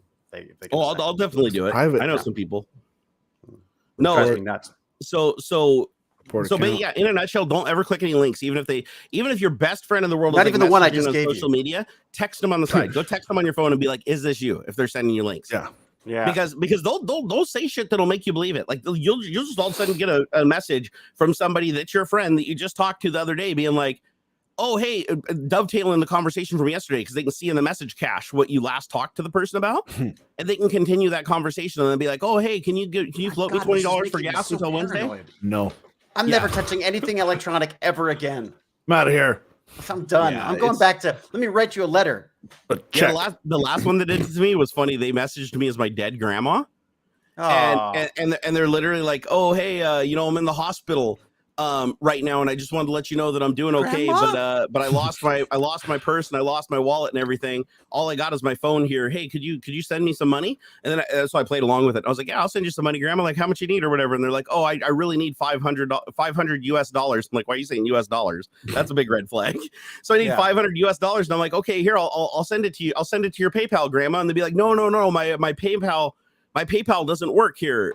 You need to use Cash App or Western Union, or go to my WhatsApp and talk to this person. Geez. He said he would help you get money to me quickly. He's a very nice guy. You can trust him. And I just went along with it. And then after I wasted 15 or 20 minutes of their time, I just replied back to him and said, your family is so embarrassed that you Matichode. And I just started calling them a bunch of Indian swear words. And then they said, we're going to murder you. You're going to die tonight. Ha, you don't know who you're fucking with. Yeah, they do that every time. Whatever. Every time. Really? It's like the funniest thing. Like, yeah, if they call you on the phone, if you get a phone call, first I say, hello, this is Jim from processing data. Jim in Texas. We need to, just be like, you dumb fucking Matichode. Your dad is, because they're very family oriented. Very, very, and in India, families live together. It's a generational thing. The young take care of the elderly. So when you say that their family is disappointed in them, or they're shaming their family, oh man, even the worst scammer ever will just blow up on you and freak the fuck out. Really? And it's the greatest thing ever. And if they don't freak out, then it's probably a Nigerian scammer. That's how you can tell the difference between the two. Man. Is if they respond to Matichode, then you know they're Indian. If they don't, then it's a Nigerian scammer 90% of the time. The best advice I heard was someone said, if you get a scammer calling you up, just hand it to the 3-year-old. Oh yeah, that would be just funny. Let the 3-year-old talk to them for a while. That would be funny. Hello, how you doing, Grandma? I'm good. No. Nearsoft administration included. You know what's crazy though is that they target the elderly, and they can literally over and over again. You see this in YouTube videos, even today. Yeah. With Kip Boga and stuff, where they will actually get somebody to get into a car on the phone with them, drive all the way to a Walmart on the phone with them, go into a Walmart, buy gift cards, and then they're like, and they'll even say on the phone, they'll be like, if the person asks you what they're for, you tell them this lie. Yeah. And the person will ask me hey, why are you buying all these gift cards? There's scammers going around. Do not listen to her. Shut up. Get the cards. Leave. And the lady's so under duress, because the guy's like, you're going to go to jail if you don't do this. You're going to get arrested. You're going to lose everything if you don't do this. And the fear just drives them forward. And then it's 20 steps later, $40,000 in gift cards are in a shoebox, and they're wrapped in duct tape, and they're taking them and dropping them off at a mule's house. And it's this is a 4-hour endeavor this old lady has gone on to give her life savings to some random person over the phone that was yelling at him for 4 hours. And it's just crazy to think that you'd think that people would be smart enough to realize that these are scams. But they don't understand that when people are under incredible amounts of stress, they can't function. Yeah. If they just want it over. Yeah. If a bomb goes off, you don't sit there and be like, oh, was that really a bomb? Or was it just somebody playing a bomb sound through a speaker? No, it's just you react, right? And so it's always under pressure. Anytime these scam things, they'll start off nice, but if you start kind of deviating or they can tell that you're not getting where they need you to fast enough, then they start applying the pressure. And then they get to the point where they'll start making death threats and stuff. Even if it comes apart and they're like a scammer, it's if you don't do this, we know exactly where you live. We have your phone number. We're going to come and kill you if you don't do this. They will take it absolutely to that level.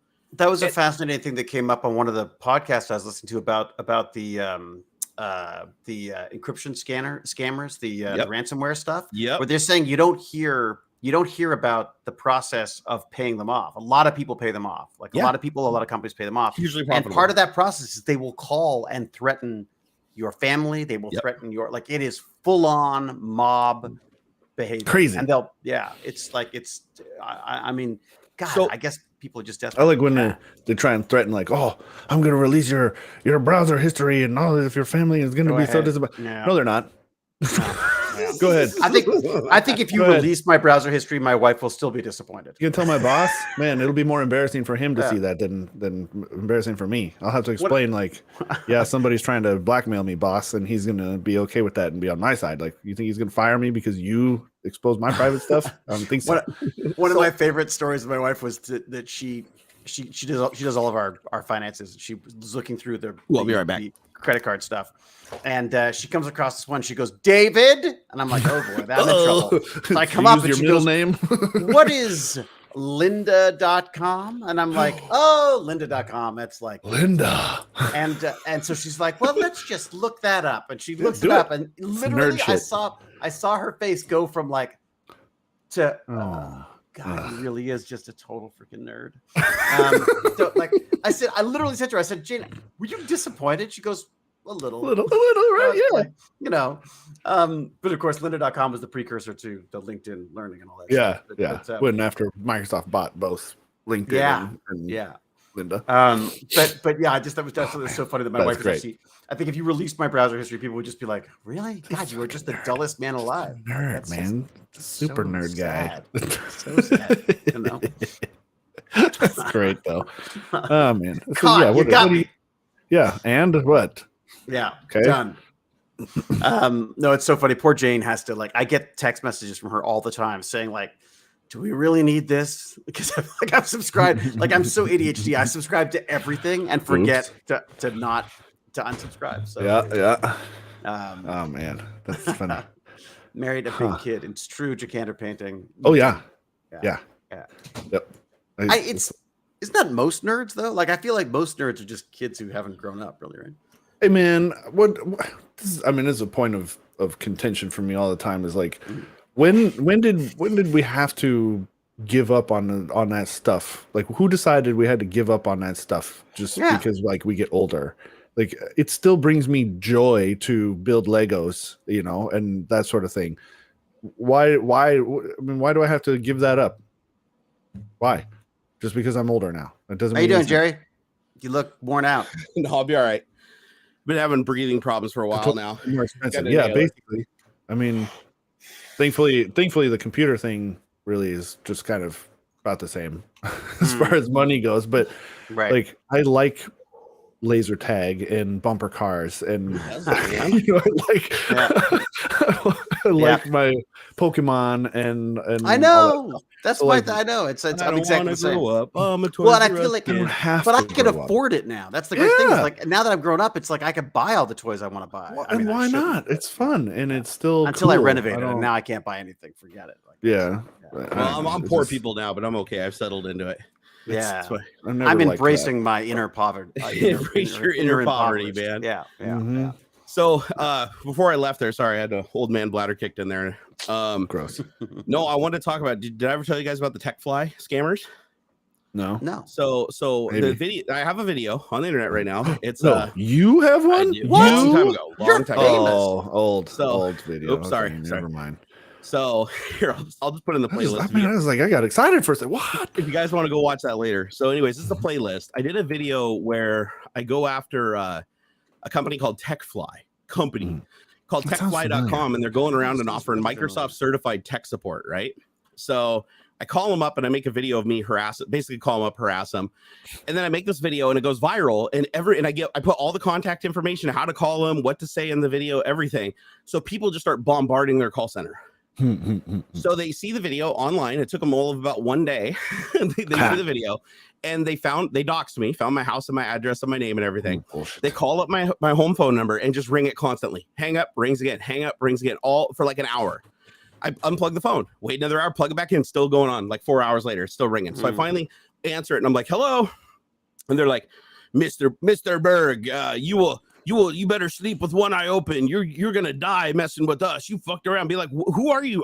Who are you talking about? You got the wrong number. Who have I messed around with? Which of the many people have I offended? Yeah. As soon as I hang up the phone, it rings again within 1 second of me hanging up. They got a war dial thing where it's basically just calling me continuously from multiple phones. And so I answer it again, and then it's like, nobody's there. Hang up. Answer again. Nobody's there. Hang up. Answer it again. It's the same guy. You think you can get rid of us? You know, somebody's gonna come kill you tonight if you don't take that video down right now. And I was like, okay. I said, if you keep calling this number, I'm going to call the cops, you piece of shit, or whatever. And I hung up. Kept calling. So I call the police on my cell phone because I can't get any call out through my phone because they're burying the phone line. So I grab my cell phone. I call the cops. The police come to my house, physically come into my house. And I plug the phone, and it starts ringing again. And the officer says, here, I'll answer it. So I let him answer the phone, and the guy's like, I'll come kill you, you son of a bitch, or whatever. And the officer's like, hello, this is Officer so-and-so from, this county PD. And and the guy goes, you're not no fucking cop. We know who you are, blah, blah, blah. And he goes, no, I'm your officer. You can call. Here's the phone number to the precinct, and here's my badge number. And he's like, you're happy. But he's like, if you call this number one more time, I'm going to authorize a wiretap on this. And just so you know, we are funded to come after people who make death threats over the internet.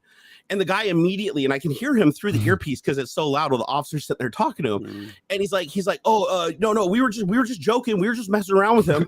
He's a prank, man. He's a prank. Yeah, exactly. We were just messing around. No, we'll never call him again. We'll never call him again. And then he hangs up the phone, and then the site went down. Techfly.com went offline after that. And I was like, wow, man, like I got them so mad by making that video that they basically were just trying to call my house like repeatedly and tell me somebody was on the way to kill me, just keep me on edge. But I don't think they thought I'd call the cops. And I honestly was kind of surprised that the cops came into the house and answered my phone. Like I thought that they'd just show up and like listen to me answer the phone. But the cops like, no, let me answer it. And he just like totally, you could tell he was having the greatest time of his life, just like putting this fucker in his place. And that after that, then TechFly went down, but then another scam website came up that was under the same domain register name. Well, this is it. They just bounce around. They just bounced on a new site. Whack-a-mole. So I hit that one again and had them all go full force after that. Still didn't get a call after that. They just closed it down and kept changing it. It was fun though. For a while, we just kept going back and forth with this huge audience and just knocking down everything they put up, just wasting their money. That scam center guy must get threats all the time. Oh yeah, he's destroying entire industries there. That's why most of them stay anonymous. Building. Yeah. A lot of them stay anonymous. Not what's that one? Hacker? No, what is it? Scammer Payback? Well, Mark Pierogi or whatever. He shows his face, but Jim Browning doesn't. Kip Boga has shown his face before, but generally doesn't. Like in most of his videos, he doesn't. Didn't a bunch of them? They did one with Mark Rober, and they all showed up. There was like a Mark Rober, and they sent like cockroaches to the office and stuff. That was awesome. Yeah. Wow. And then they got the call center down the street raided, and apparently that call center got raided slightly after that. No, because here's the thing: is they scam the scammers pay the police, right? Because they're not the locals, they're literally in an office building with like a legit like business sign and everything, and the local police are paid off just to look the other way when people make complaints. And as long as they don't scam people in their own country, the police will not go after them. However, when there was so much attention coming out online and all of these Indian news outlets and stuff were catching wind of this and putting pressure on the local police, and it was looking like the police weren't doing their job, then the police were like, okay, well, we're going to go raid these guys because now we're going to make less money if we protect them than if we just put them away and keep our jobs. Right. So it's stupid. Well, it's like the Russian hackers too. Yeah. Right? The Russian hackers, the same situation where Russian government doesn't care. They're like, as long as you're hacking people outside of the country, specific, and even better if it's people we don't like, then you go hack away, scam away, make all the money you want, but don't fuck with anyone in Russia. Right? Yeah.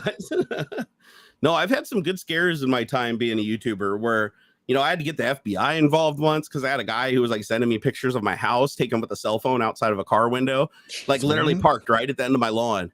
But were they nice photos? Yeah, yeah, they're perfect. They're beautiful. But no, you could tell they were current because the metadata that was on them and the car that was parked in the driveway at the time and how it was parked, I could tell that it was a current photo. Creepy. So this guy not only knew where I lived, he actually came to my house, like drove up to my house and took pictures of it.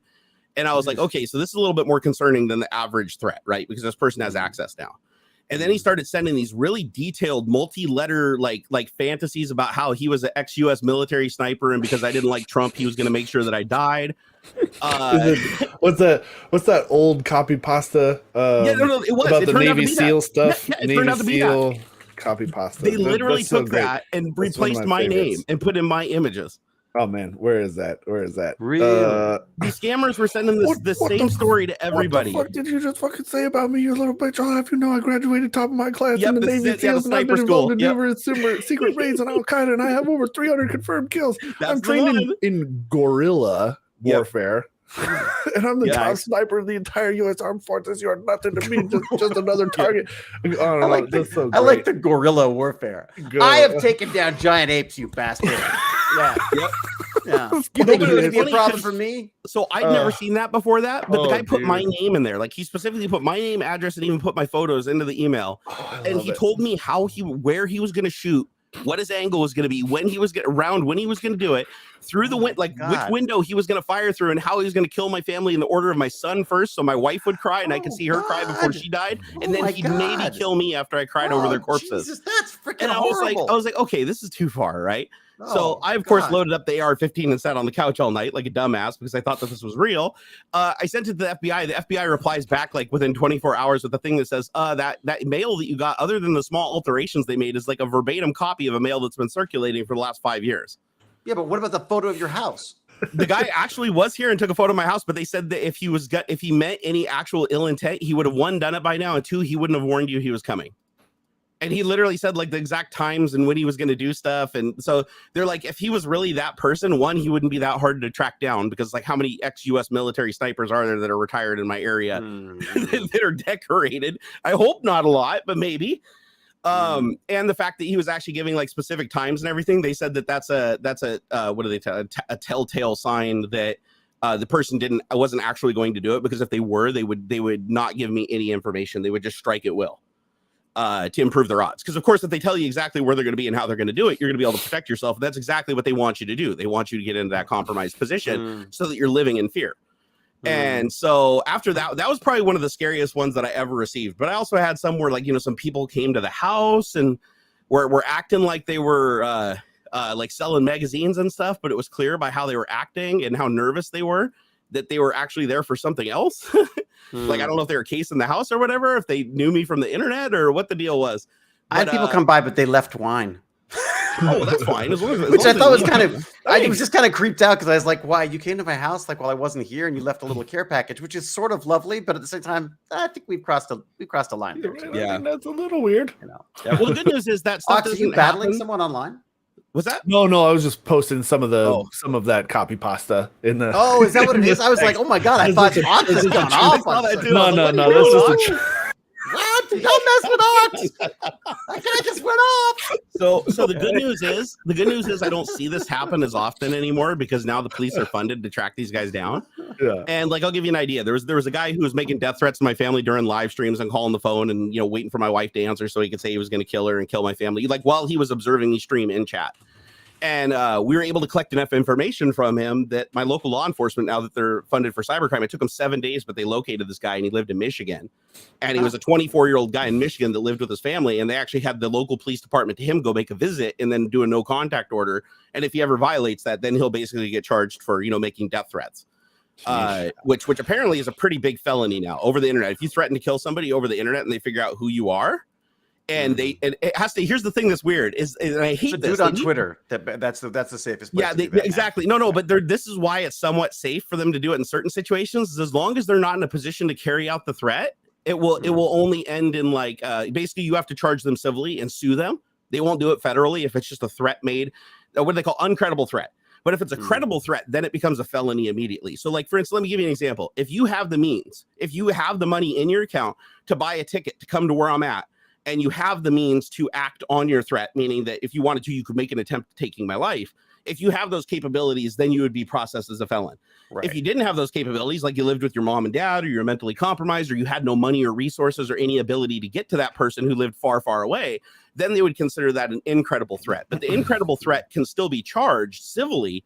It just won't be charged federally unless they break the no contact. If they break the no, like if this guy, if I ever find out that this guy's even watching a stream, he doesn't have to interact. If I can ever find him just sitting there watching the stream and somebody calls him out and I give him this cop, this immediately flips the felony. They'll go arrest him. Okay.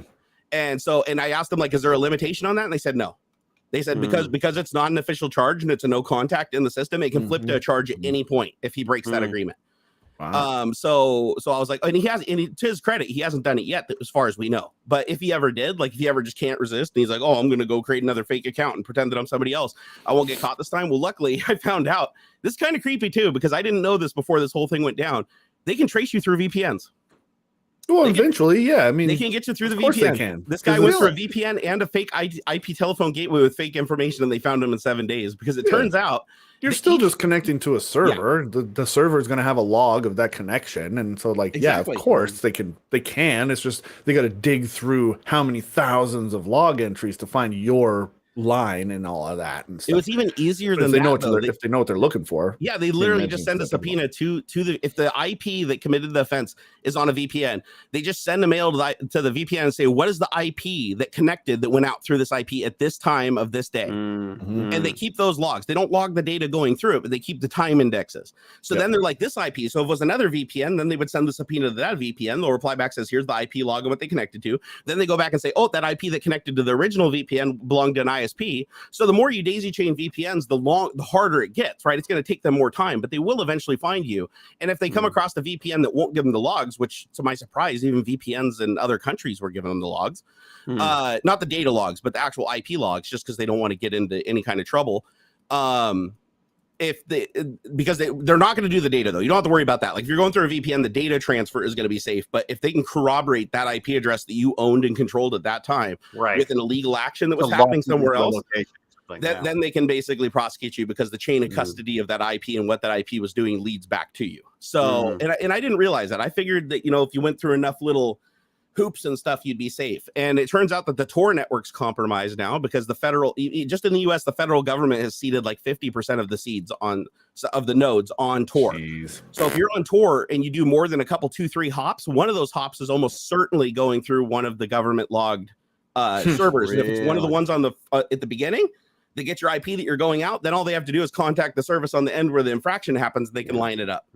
So, and that's how they caught like Silk Road, and now they're up like Silk Road 25 or whatever because they keep catching the guys doing the same thing. Well, and the other thing is going back. They can look back. A lot of like people never have a completely anonymous interaction with the internet. They can go back far enough and go like, oh look, that account was used for this and that account was used for that, and they can. I mean, again, a lot of this stuff is just like stuff that's out in the open. You just got to be smart enough to put it all together. It's just oh, go ahead. No, I was gonna say it just reminds me. I was just watching a YouTube video with Baz, and he was like, "Oh, you'll love this guy," and he was right. And it was this guy who would.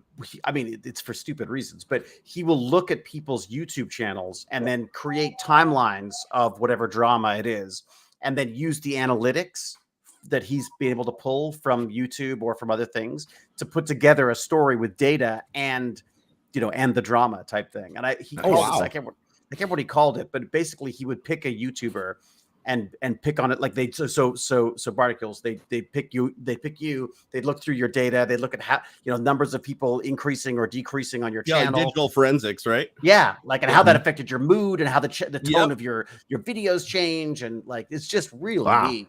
Dude, the stuff they have is like CSI now. Like, it doesn't even have to be that crazy. There's this gal on TikTok that I watch who like soft doxes people like with permission. Like these people will like, hey, here's my TikTok, like do me now. Yeah, find it. Yep. And they're like, oh well, your username is this, and like it's kind of hard to say, but you posted this in a video and I can see this thing behind you. So I looked up on Facebook like North Carolina real estate with your last name, and like that was hard. I punched this into Google, like it's real basic stuff. And she's like, happy birthday Jim something or other, blah blah blah, like because like she found these people that way, like, and that's it's really all basic stuff. She like walks through how she's finding these people. And I'm like, because I'll watch her on YouTube because I can't remember the name. It comes around every once in a while. I just watch them. I don't think I follow her even, but it's just fun. It's really fun. So I watched the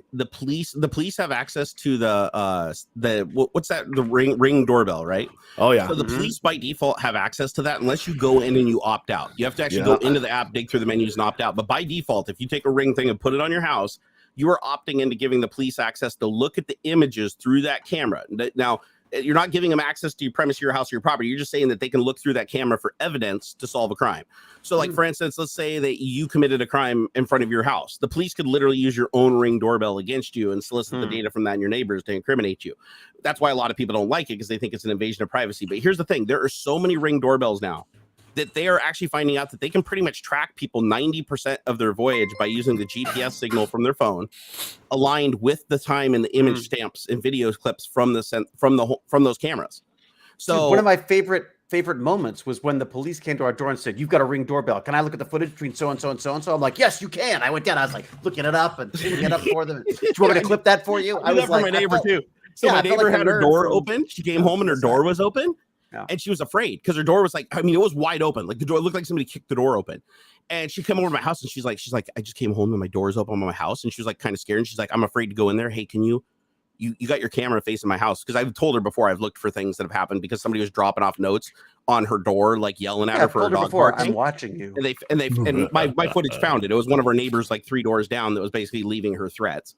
The cops went and talked to him. So I'm like the surveillance guy on the block because I have so many goddamn cameras. I'm like the Quickie Mart and Leisure Suit Larry.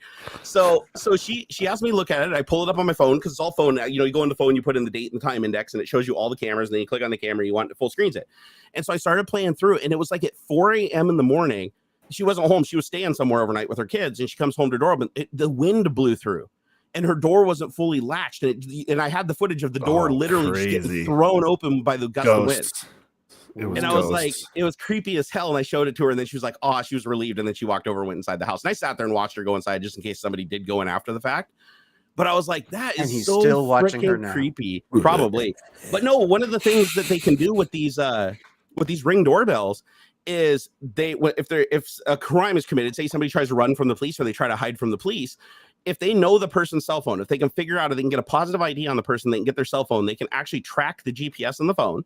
And then what they do is they align, or after the fact, even after the crime's been committed and everything, they can go back retroactively. If they catch the guy and get the phone off of him, they can go back through the phone, get the GPS coordinates and timestamps of every time it pinged GPS with the location, and then they can align that with all of the cameras in the neighborhood. They have software that just does this. You basically just show me a stitched footage of every camera at the time that he was there. What's that? Doesn't Palantir do that? Isn't that the cop? The cops use this stuff called, I think it was a software called Palantir. There's a lot of debate. It might be. I don't remember the name of the software, but they showed how it worked. You basically just put in the SIM for the person, the time index that you're looking for, and it'll go through GPS. And if it can find one of these cameras that's within like 100 yards of where the GPS pinged, it'll send them the video clip from those cameras, and they can just go through all of those cameras for that entire route and watch the person like running through yards, jumping over fences, running through the end of cul-de-sacs, breaking into cars. So if they get into a car and they run in another car or whatever, they can figure out who they stole it from and whose car it was. I mean, it is crazy how much surveillance there is right now in the United States. Like even if you're on like a backwater road, you go rob somebody who has a Ring doorbell, or if you walk up to their house and try to steal their Amazon package or anything, they can go in there and be like, okay, now they got you on the Ring doorbell. But if here's the problem is they don't do anything later. What's that? They don't do anything about it here. Like there've been people stealing stuff off porches all the way down our street, and people are just like posting the videos, and the cops don't. There's nothing. Well, they've been pretty good here about busting them. We've got cars missing, and no one's asked. I'm like, dude, I've got footage facing your house. So if the car was stolen, I guarantee you it's on video somewhere. They're like, well, we don't know where it happened. It happened between so and so and so and so. And I'm like, well, you need to. They might not be funded for it, because like I found this out too. My police department wasn't funded for cybercrime until 2 years ago. And so now we have a full-time detective, actually two of them, that they're on-off shift. Down at my local police department, they do nothing but cybercrime. They literally just ride a desk, and they're trained. How cool would that be? Dude, it was so cool. I talked to this guy for hours over this guy that was making death threats to my family. I talked to this guy for hours, and he'd be like, hey, I gotta go. I'll call you right back. And he'd keep calling me back. He's like, okay, the shoplifter or whatever was caught like down the street or whatever, and I had to take care of that. I'm back now.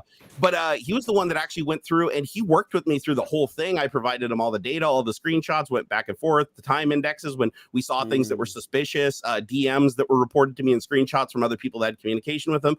Like, it was all this data that was collected together, and he acted on it and actually found the person.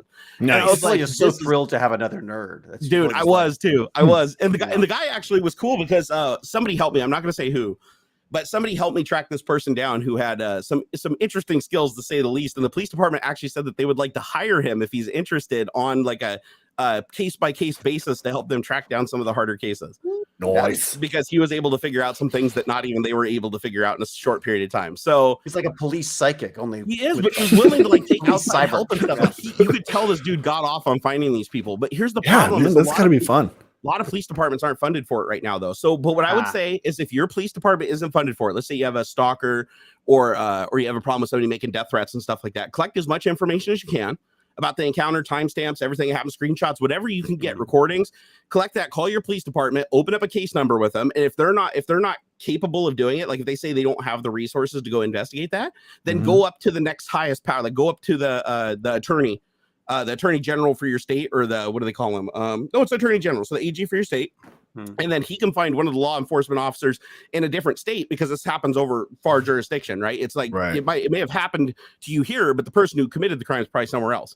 So what they'll do is they'll find somebody who is funded for cybercrime and have that organization investigate it, not the one. But you can open the case number in your local precinct, and then they have all the data, everything that you gave them. They'll just put it in this big file, and then once it gets to the people that can actually review it, then they can contact you for more. So you can't, but you just have to be diligent. That's the thing, is a lot of people just give up because they're like, the cops aren't going to do anything about it. And the people that are harassing you and doing this, they're banking on you just giving up. If you keep escalating and you keep pushing it, and you have enough data for them to act on, which is literally like if somebody threatens you on a platform, all you need is the time it happened, the name that they did it under, and the platform that they did it on. If you can provide that to the officer, they can subpoena through a back door and there's a law or something that they have to respond within 24 hours if it's direct law enforcement. So they give them a special email address, like Twitch has it, YouTube has it, Twitter has it, because these are all the places they solicited data to find this guy. Right. And they send them, and within 24 hours, they get a response, because there's dedicated people at these companies that have to reply to law enforcement requests within 24 hours because time sensitivity. And so, and you can't do that. If you send mail and ask for information, they just say, sorry, we only give that to law enforcement. So you have to have law enforcement do it. Right. But then the law enforcement officer, he can't give you a lot of like details on the person until they find them. Like they have to know for sure it was them. Like in my case, they had an idea of who the guy was days before they told me who it was. It wasn't until they actually had the police officer go to his house and actually confirm it that they actually told me who the person was and what his name and where he lived. And it was, it was a ride. It was a ride, but it's one of those things where it's like, I could have just given up, you know, and the guy, and we found out I wasn't the only one he was doing it to. He's doing it to other people too. So they said, because he told me the thing, they're often doing it to and they said that this guy, you know, they found some other stuff while they were investigating him for what he did to me. They found some other stuff that showed that he's been a problem to other people, and they have some ongoing stuff that they're looking into. So for all I know, he could be in jail right now. I really don't know. They won't talk to me about the other cases. Yeah, but he did say watching now. True. And they did say if I wanted to, and he advised, he said it's probably just a waste of your time and money at this point, because he looked into the guy and the guy's like dead broke and living with his parents. He said you can sue him. Like there is enough information here that you could actually file a civil lawsuit for a criminal action against you, and you wouldn't go to jail, but you would be rewarded a monetary, you know, settlement if you won. And then he would never pay it. But he's like, but he's like, if you sue him, you have to sue him and like, and expect him to show up. And if he doesn't show up or whatever, and he defaults on the payment or whatever, there's nothing they can really do. They're not going to put him in jail for non-payment. They'll just keep tacking on fines or whatever. And so they're like, it's not really a good route to go unless, you know, it's the only thing you can do. But he's like, if he does it again, we'll just throw him in jail. He's like, then it's an open and shut case. Like if he does it a second time, and he doesn't, you know, and he violates the order that now there's a police order in effect that he's not supposed to get in contact with me or have any connection to me whatsoever, online or otherwise, then they can step in and arrest him. And then he goes to jail for a felany. So I just hope he learned his lesson. I genuinely just document everything. Document everything. Everything. You want, and you can go back and document stuff that you missed. Like for instance, this guy deleted all the videos on his, he had Twitch videos. He deleted the videos on his channel when he saw that I was taking this to law enforcement, because I was letting people know, I'm like, I'm not going to let this drop. Like after he crossed the line, I'm going to go after him. And so he deleted all of his videos off of his channel, and he changed a bunch of stuff, and he went back and deleted all of his messages out of chat. Well, I didn't have the screenshots yet, but I told the police officer around the time that he made the threats. And when he sent it to Twitch included the deleted messages and the links to the deleted videos. Oh, wow. Really? So law enforcement has access to everything that's deleted. When something's deleted, it doesn't get deleted out of the database. It just gets removed from public query. So law enforcement can still see all deleted data online. So like, for instance, if you have a Dropbox and something goes into your Dropbox that's illegal, and then you delete it and clean out your Dropbox and delete your account for like 360 days or whatever period of time they put in the database, that data is all still there and can be recovered. When you delete you've seen people, they get their YouTube channels deleted, and like a week later, YouTube fully restores it back to exactly where it was. Yeah. How could they do that when the user deleted it and said, I understand under penalty of blah, blah, blah, this is all going to be removed and never be recovered? No, it's all bullshit. Like law enforcement can get that all back. And so they keep that data. And there's a reason for it beyond law enforcement too. They do it because it'd be hugely inefficient and expensive to go back and delete a bunch of stuff and fragment databases. So what you do is you just leave it intact until you need the storage second time around, and then you start overriding it. So, but the act of having to use the processing power to go back and seek the drives and delete stuff is time that it can't be looking at other data. So you end up making your database really inefficient. And so, law enforcement said they went to Twitch. They can see all the deleted messages. They can see all the changes to the account that occurred since over a period of time. And so they were able to get information that he deleted that wasn't available to me. They were able to get. Same thing with Twitter. He deleted his Twitter account entirely. Like you went to the thing and it said this user is disabled, deactivated their account. They were able to go into Twitter and get all of his tweets, including the death threats he was making on Twitter and the imagery that he was posting on Twitter. Same thing with Discord. They did a query to Discord, all the stuff that he put on there that he deleted. And after we banned him, we banned him and then it got deleted. It said, what about GDPR and all that kind of stuff though? Isn't that supposed to be, you're supposed to be able to delete that stuff and it's supposed to go the moment that's in the UK. This guy was in the US. GDPR doesn't apply here. So that won't, and you don't think it ever will? No. Well, actually, I can't say that it won't ever will, but currently it doesn't. So here in the United States, there is no obligation for any company to even tell you what data they collect on you. They can keep that data for any amount of time they want. And they can't use the data for any purpose. Like I know there are some laws that protect customers from some kind of data sharing, but it's not obvious to you if they do it anyways. So you wouldn't be able to figure it out unless somebody was like actively investigating. As a matter of fact, that whole Cambridge Analytica stuff was only found because they launched an investigation into it because it wasn't publicly obvious because they weren't disclosing any of this shit. Yeah.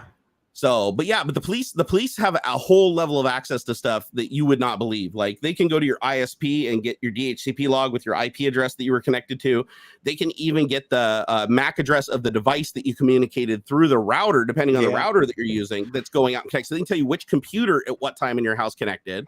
Jeez. And not only that, they can send a subpoena to Microsoft and say, was there any computer with this IP address that pinged telemetry to Microsoft? And what hardware data was associated with that? Computer name, operating system, motherboard manufacturer, BIOS, screen ID, keyboard type, mouse type, headphones. They can take all that and use it as a digital fingerprint and say, now I want all this information. Yes.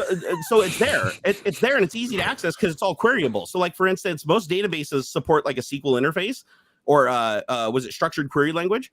So you basically can go into database A, database, and once you have access to all these databases, you can say, okay, give me this data in like a spreadsheet. Give me this data in a spreadsheet. And you pull in all these spreadsheets from all these different companies, throw them into Excel, and then use the query language to join them together based on like IDs and text matches. So everything that has this IP address across these three tables, group it all together and bunch it into one document that shows everything.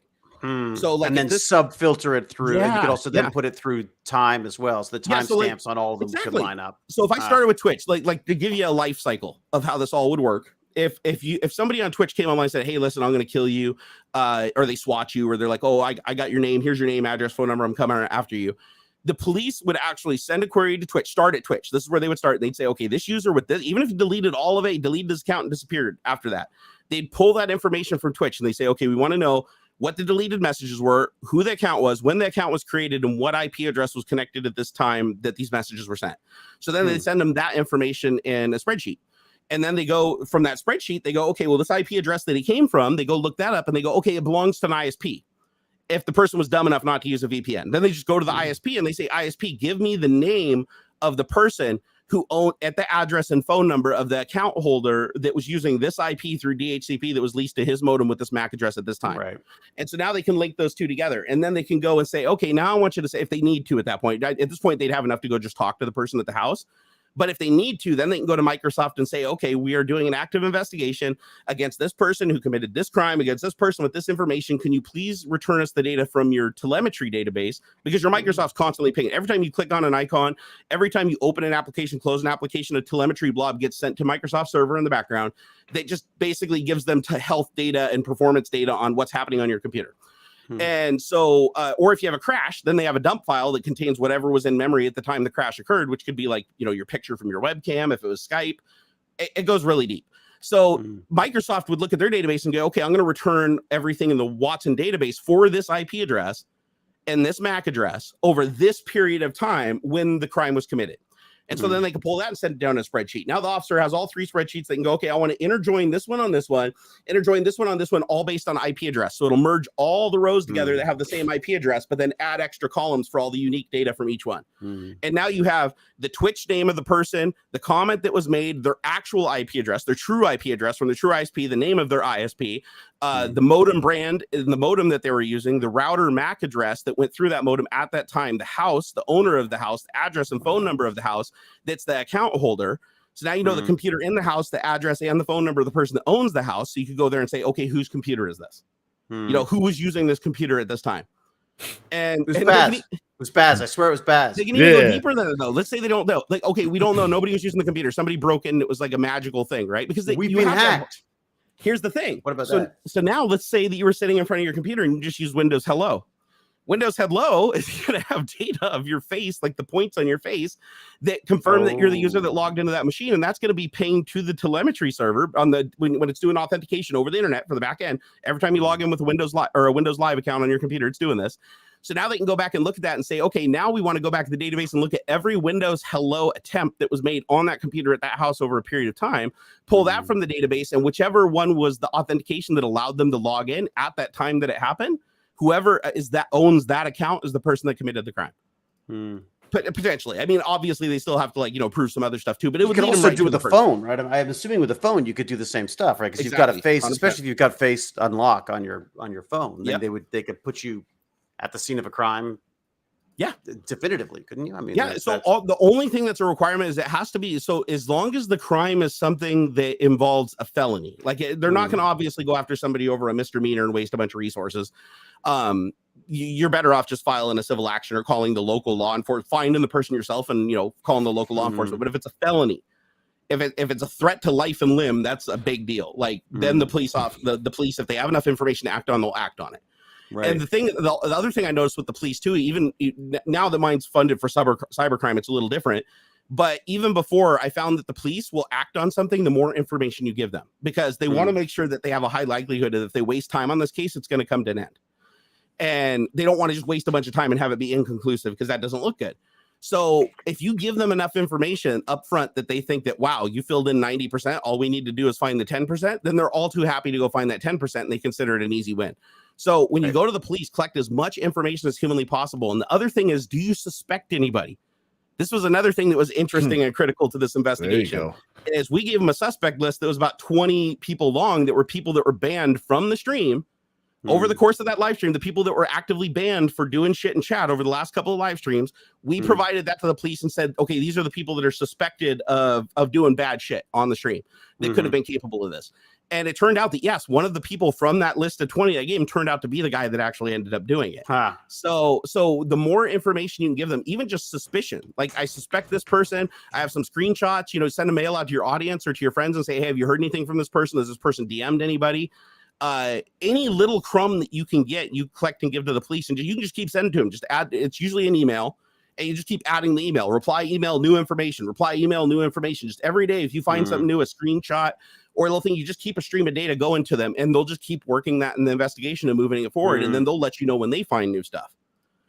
So they won't give you the specifics, though, like I said, like until they were sure that the person committed it, like to the point where they would actually charge him to go to trial or to be convicted. They said they can't tell me anything. And even after that, they said that they if they did go and arrest him or whatever, that would be something, because it was a federal crime, until it went to court. And I was like, and I had to show up to testify. You wouldn't know. That they wouldn't give me anything. Like they're just basically going to tell me like who the guy is, his name, where he, like they told me where he lived. Like they actually did give me his address, which I was kind of surprised of. Yeah, but we actually did have. It seems like the one thing you don't. It's like it seems like one of those things you don't want to give somebody, right? Because they could just go. They could go back and like get the person, right? It's like he might not have the means to get to me, but maybe I have the means to get to him. But it was one of those things where, and the other reason he probably told us is because it was already data that we had. So I think it was one of those things. It's like because he knew we already had that data because we provided it for one of the suspects. I think he figured that there was no harm in giving that in the report. But he wouldn't give me the parents' names, which I thought was interesting. They gave me his name, they gave me the address and the phone number, so I could probably figure out who the parents were. But I guess they're not directly connected to the crime, right? So. Right. They weren't directly connected to the crime, but they did. They did try to defend him. Like the police said when they went to his house, they could tell me that the parents said that their kid wasn't capable of that he's like a great kid. Yeah. And it turned out that he was on the spectrum, so there was some leniency that was given because of that. But high functioning though. I'm not saying this was not low function. This person had a lot of hacking ability. But it was one of those things where it's like, you could tell his intent from him covering his tracks, and the fact that he was doing it under the same name everywhere. That was another interesting thing, is he didn't change up his name. He kept his name consistent throughout every attack everywhere. Because he wants to get credit for it. Exactly. Even when he was sending the SMSs, he was using the same name. So it was like easy for the police officer to query all these different platforms under this person to get another little tidbit of information, or at least confirm it. So, and here's the thing, is people don't realize all you have to do is fuck up once to completely undo everything anonymous up to that point in time. Yep. Well, that was Silk Road, right? It was like one. Didn't he log in once by accident with his actual account or the wrong account? One time. Yeah. One time. Yeah. And the one of the Silk Roads was also taken down because one person slipped up and submitted an order with a real address. And they went to the person's house for the real address, and they traced it back to the shipper. And then when they traced it back to the shipper, they subpoenaed the data, and the shipper said this is the person who shipped it through them, and they tracked him down. So all it takes is once, especially on computers. Like for instance, this is the thing you have to think about. Microsoft doesn't delete any information. So if you run Microsoft Windows And also, it doesn't matter if you're logged in under a local account or a live account. If you're on a live account, it's easier to get more data. But if you're not on a live account, it's still reporting your MAC address with every packet to the telemetry server. So they can still go and get that MAC address and line it up, that MAC address with the IP, and then that IP with the IP over here where the crime was committed. You can or the spoof VPN. The MAC address, though, can't you? You can spoof a MAC address, like from like a router and things like that, for sure. But you would have to keep rolling your MAC address constantly on your computer. And even then, you just go into the Windows telemetry database and say, okay, the same computer with the same CPU ID, same BIOS ID, same motherboard serial number had these 500 MAC addresses. So let's go ahead and look for all 500 of these MAC addresses for anything else in any other database at any time. So it makes it more difficult, but it doesn't make it impossible. Makes it more difficult, more data, and slower, but it's still completely possible. And the thing is, when I say you only have to screw up once, let's say you have an anonymous account. Like, I'll help you guys out here. Let's say you have an anonymous account. Let's say you have a laptop. You went and bought it through some means, a friend or something, and they gave it to you. So there's no paper trail back to you being the owner of this laptop. And so, which would already be a feat in itself these days, right? Because back of a truck. Fell off the back of a truck. Fell off the back of a truck. Yeah. So you use that, and you only go into Starbucks with a hood on and sunglasses. And you only connect to Starbucks network from this computer, logged in as a local user, and you never log into any Gmails. You never log into any social media accounts. Only stuff that is related to that laptop. Nothing else. There's no corroborating information.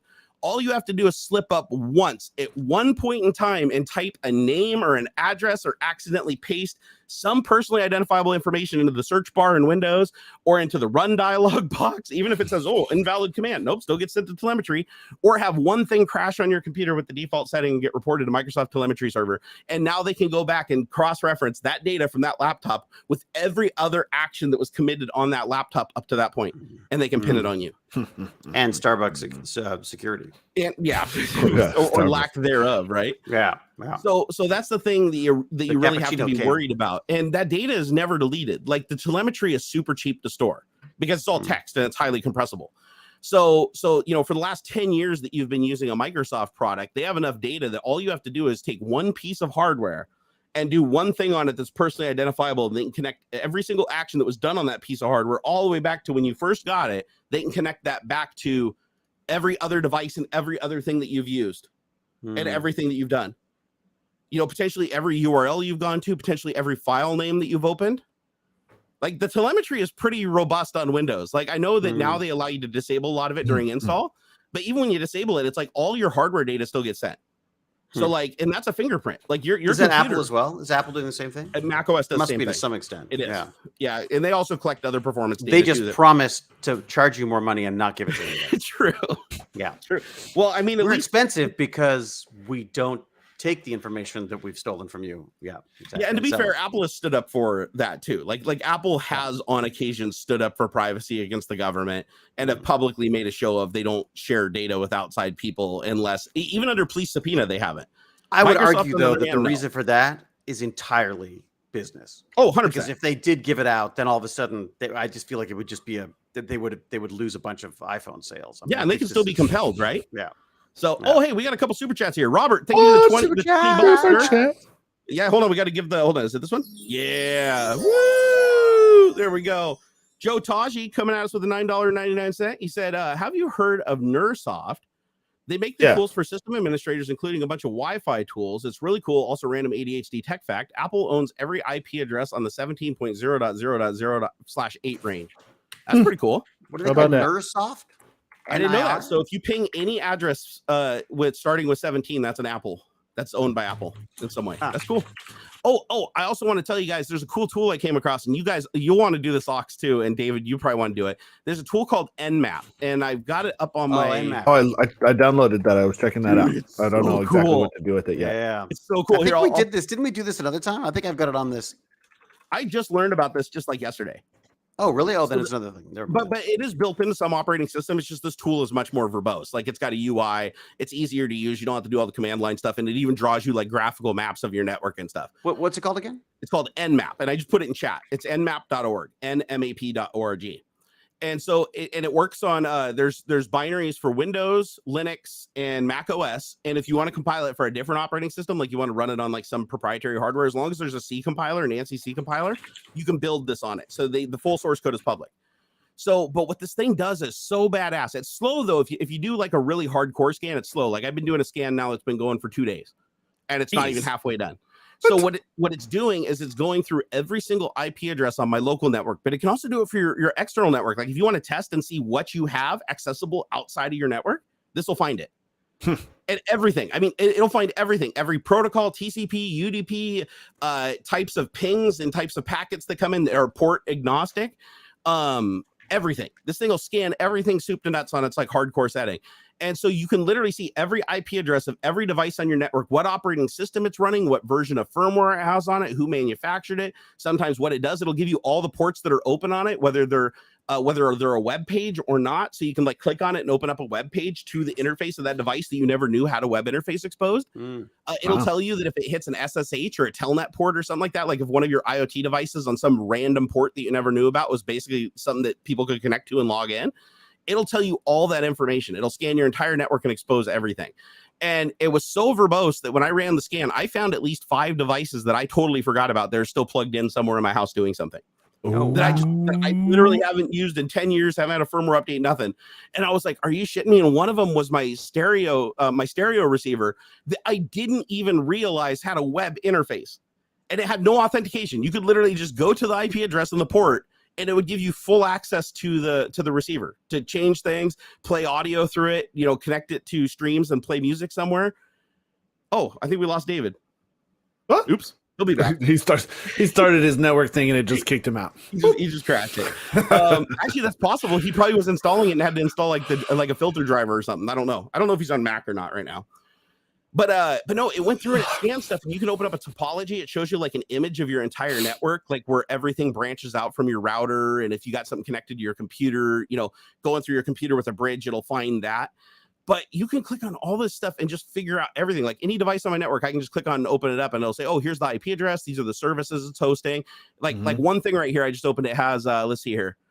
Microsoft Windows 10. Okay, so it found one of my computers. That's the IP address. I don't know which computer it is. Should. It says what version of the operating system. It says what ports are open. Right now, this computer has 1, 2, 3, 4, 5, 6, 7, 8, 9, 10, 11 ports that are open. One that's a filtered port.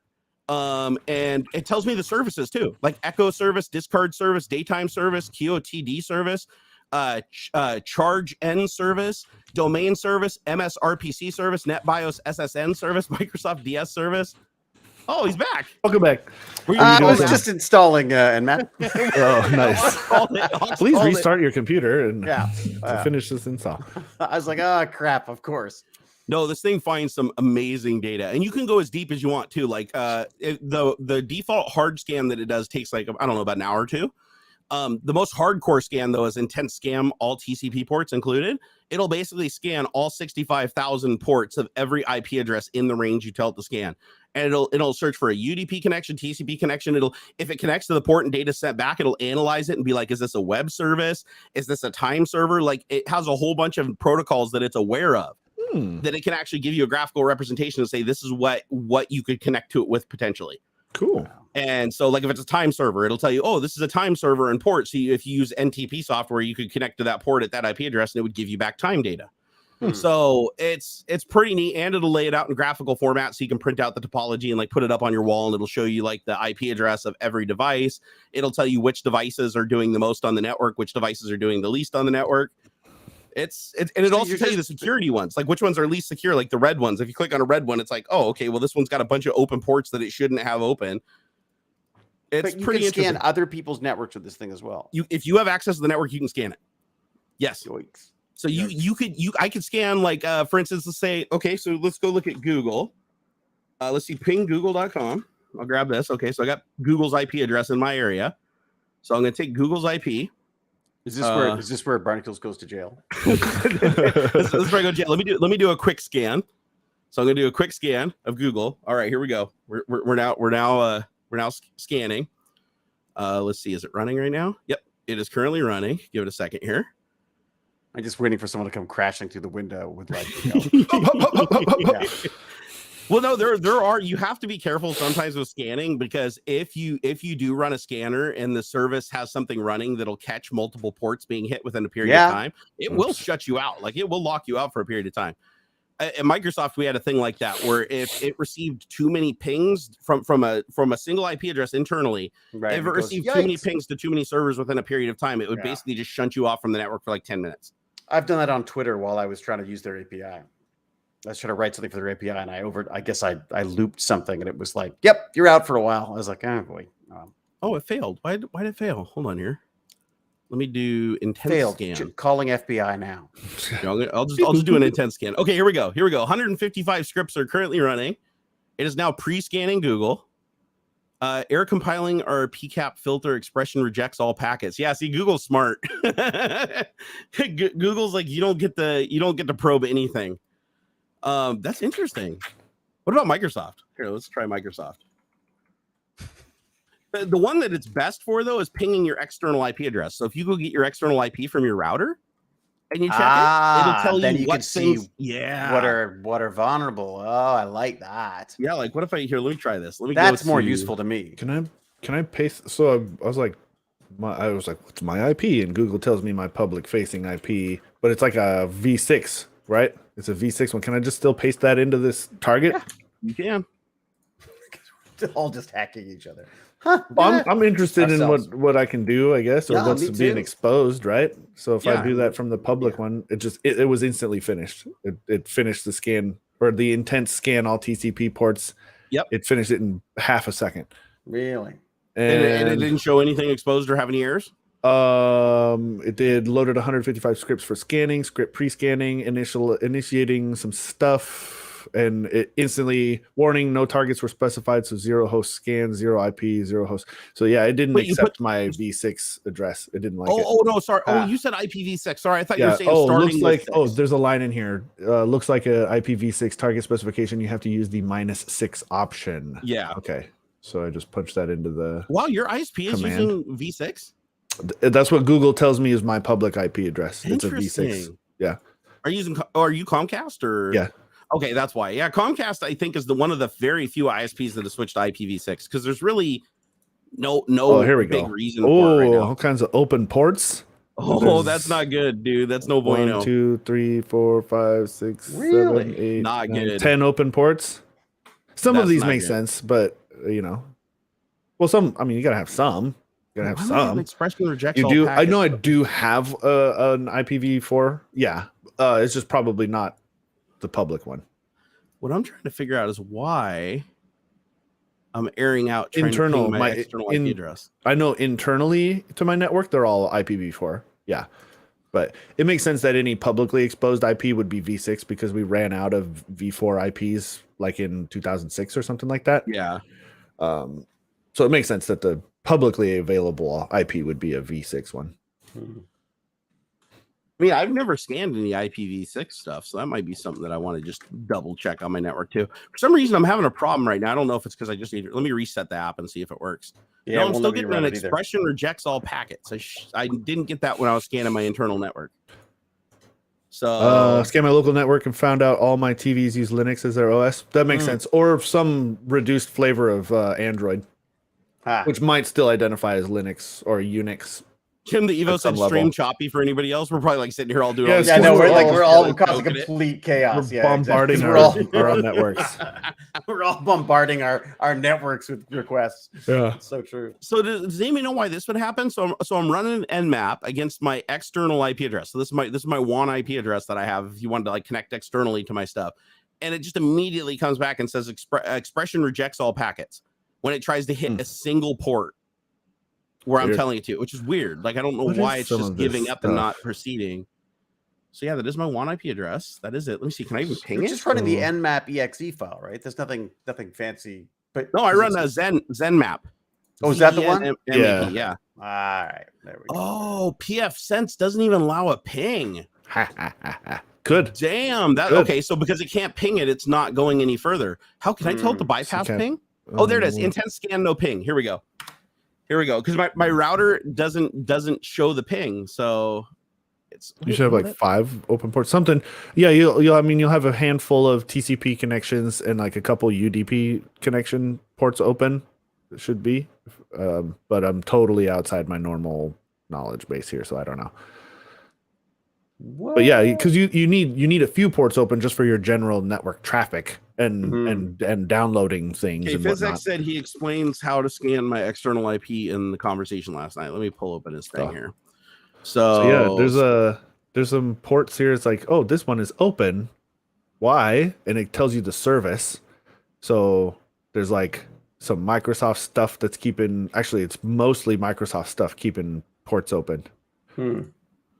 Okay, wait. So still use external server. There's a couple HTTP ones. No, I did check my one IP for open ports, and it just immediately fails. It doesn't even test the ports, PhysX. So did you tell me something else in that conversation? That was a really long conversation we had. I didn't see anything where you told me how to bypass this specific error. Man, this looks cool. Hit me up, DM me again on Twitter because I want to do this. I want to scan my external IP address for everything, but it just gives up immediately. It just shits the bed and says that it once it tries to ping a single thing, it just doesn't do any of the other scripts. Some block IP internally, maybe that you have active.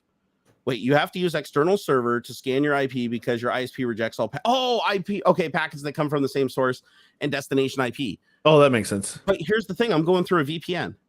So wouldn't the VPN be external? Wouldn't I be going out through the VPN and then come back in through my real IP? Or is it my VPN that's blocking it? Does the VPN not allow me to scan anything externally? Okay, this is kind of interesting. This is neat. Yeah. So technically I could run this from I could tether my phone and run it on my phone from my laptop tethered to it against my external IP address, and that would work. Gateway. I want to try that. I'm going to try that later because this is baller, man. This is really neat. Let's see. It's pfSense that's rejecting them. There you go, Jerry. Get Aux to scan you. No, I'm sure I've already been scanned. I'm sure PhysX, my mod, has already scanned me many a times. Hey, all right, here we go. Default. Let's see what we get by scanning the gateway. My poor little old computer is like, you sure you want to run something else? It's like I can't scan a port. Come on, guys. Camera at the same time. Normally, you're just streaming. Hey, Brandon Balliot, thank you for the $33 super chat, man. You're a legend. Yeah. Let it make it rain. $33 make me holler. And on that wonderful note, I should probably head off. All right, buenos nachos. I'm gonna have to leave. Son of a bitch. No, but do you want to quickly touch on a couple of topics? I mean, you got a minute? We kind of did. Yeah. All that security talk. No, you wanted to talk about space, deep space travel and shit, because the Artemis. The hibernation thing sounded cool. The hibernation thing is really neat. Yeah, the only reason why I thought you guys would like it is because there was like what I liked about that article was which I don't have. Let me pull it open right now. Yeah, if you don't. I'll put a link in chat if you guys lost it. It's a Wired article, and it's basically talking about like basically frozen squirrels. Frozen squirrels. Okay. You gotta start somewhere, man. That's it. They come back to life, and they're trying to figure out how these basically almost dead hibernating squirrels can suddenly kick themselves back into life, and they're like, how do we use that in space travel? Is the approach? But they hit on something that I just thought was so crazy cool. And it was literally like there's a whole article about how they do it, how they're getting very close to a point where they feel like they can do it without all this crazy, originally we were talking about like injecting you with special stuff into your brain and all the different, you have to then have another drug to stop you from shivering because otherwise that's using up a lot of energy. And the whole point is you can save like 60% of the volume of stuff you have to bring into space if you can put our sacks of fluids into hibernation, basically. But one of the things that he says in passing, or she says, I don't know, that they say in passing in this article, which just really made my brain light up, was they said you could use it as a form of time travel. And the idea forward, is, like what if you go like, you know what? I don't want to forward though, not back, right? Exactly. Yeah. So you go like, I don't want to deal with the next 20 years. So I go into squirrel mode. I go full on hibernating squirrel, and I wake up a moment later, and it's 20 years later or 200 years later, or whatever they've managed to figure out, which I just thought was such a wild concept. Yeah. You know what I mean? Like basically, I just want to go to sleep. Shut the brain down or freeze the brain. There's no passage of time, right? So it'd be like sleeping, anesthesia, basically. Yeah. The assumption would be, I'm guessing it would be like you go to sleep and then you wake up again. Again, like, that's probably part of the stuff they got to work out, and they haven't figured it out entirely. Like, but they're literally, the other one that I loved is that there was someone whose job was to go into a hibernating bear's cave and shove a thermometer up its leg. I saw that in the area. You know what I mean?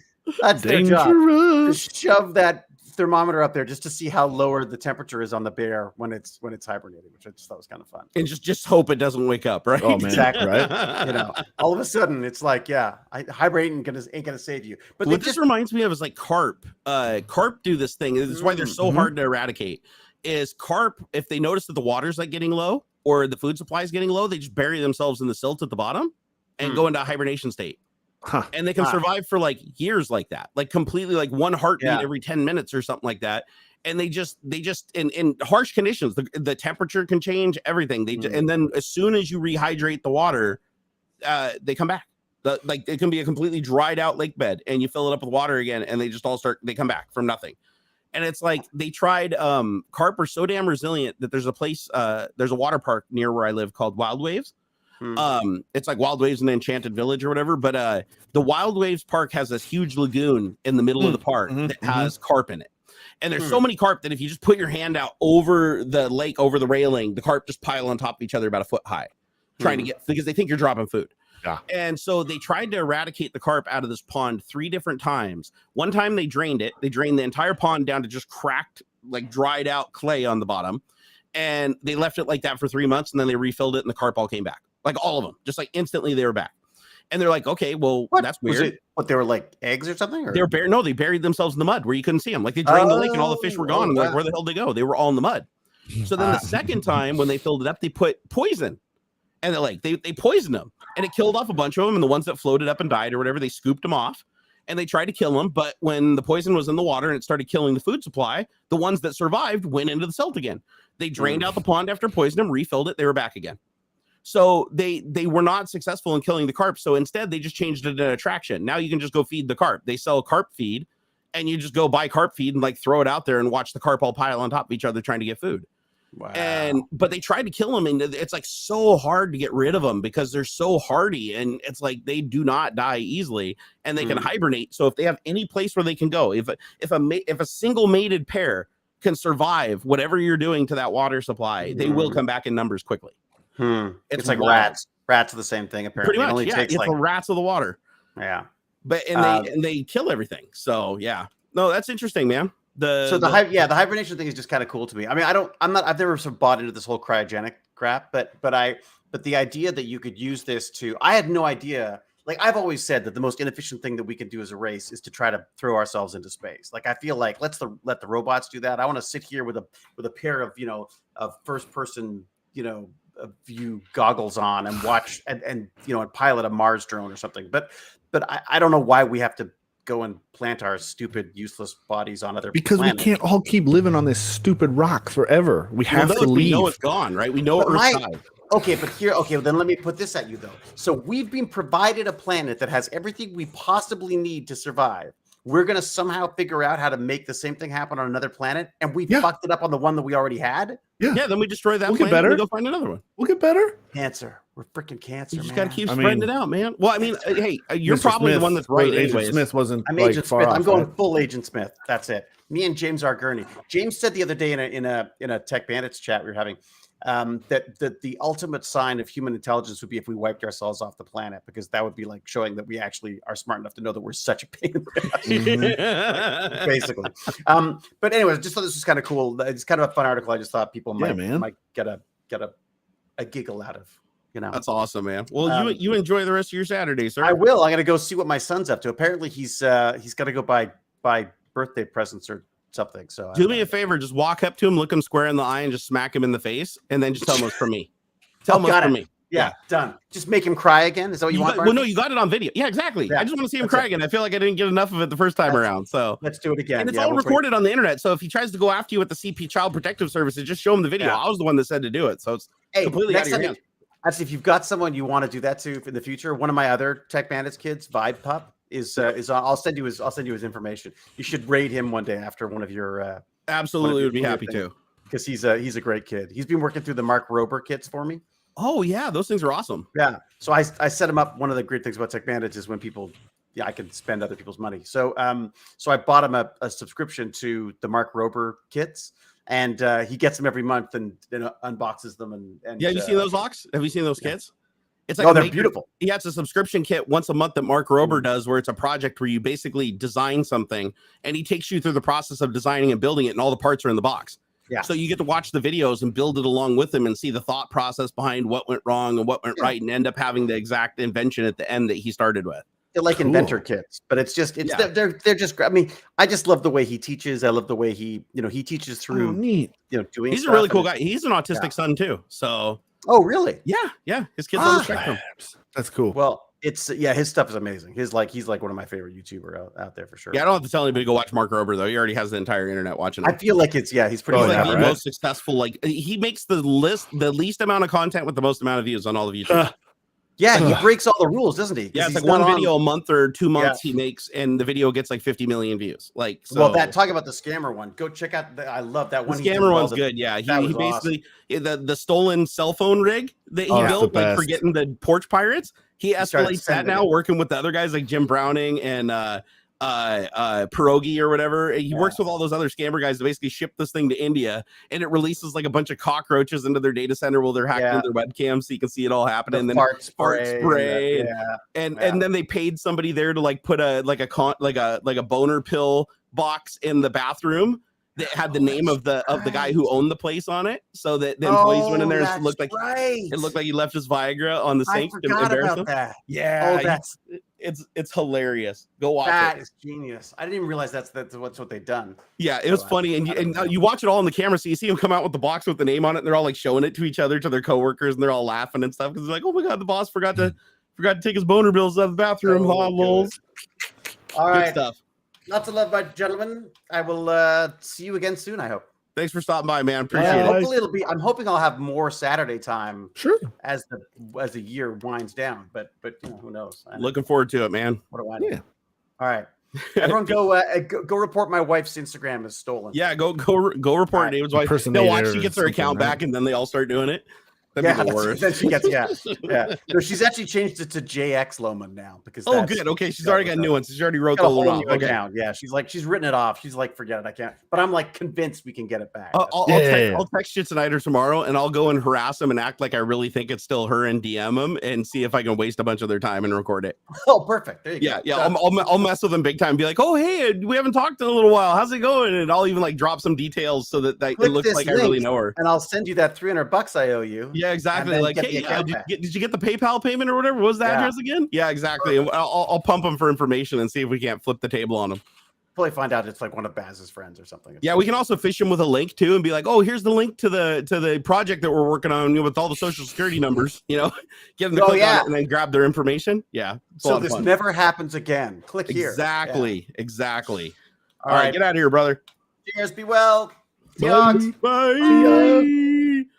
Jim the Evo said it's also a sign of intelligence, as all other extinct species on Earth died by no fault of their own. Humans would be the only species to invent something that killed them. It is true. Yeah, it is true. You know what? Actually, this just kind of crossed my mind for some reason. So, if maybe the reason why we've not detected any other intelligent life out there is because everybody gets to the point where they kill themselves before they can sufficiently broadcast a message. It's part of the paradox. And we're like one of the first species that got to the point where we could put out the message. But then what we do is we end up blowing up our planet in such a spectacular way that it sends out like some freaking reverse tachyon thing that like wipes out all the radio signals that we sent 20 years ago or 200, all the way back like 200 years. And they never actually reach any other civilization because we somehow wiped them out. Well, I mean, part of that too is like as technology advances, there's only been a very short window of time where the planet was just beaming shit out into space all willy-nilly.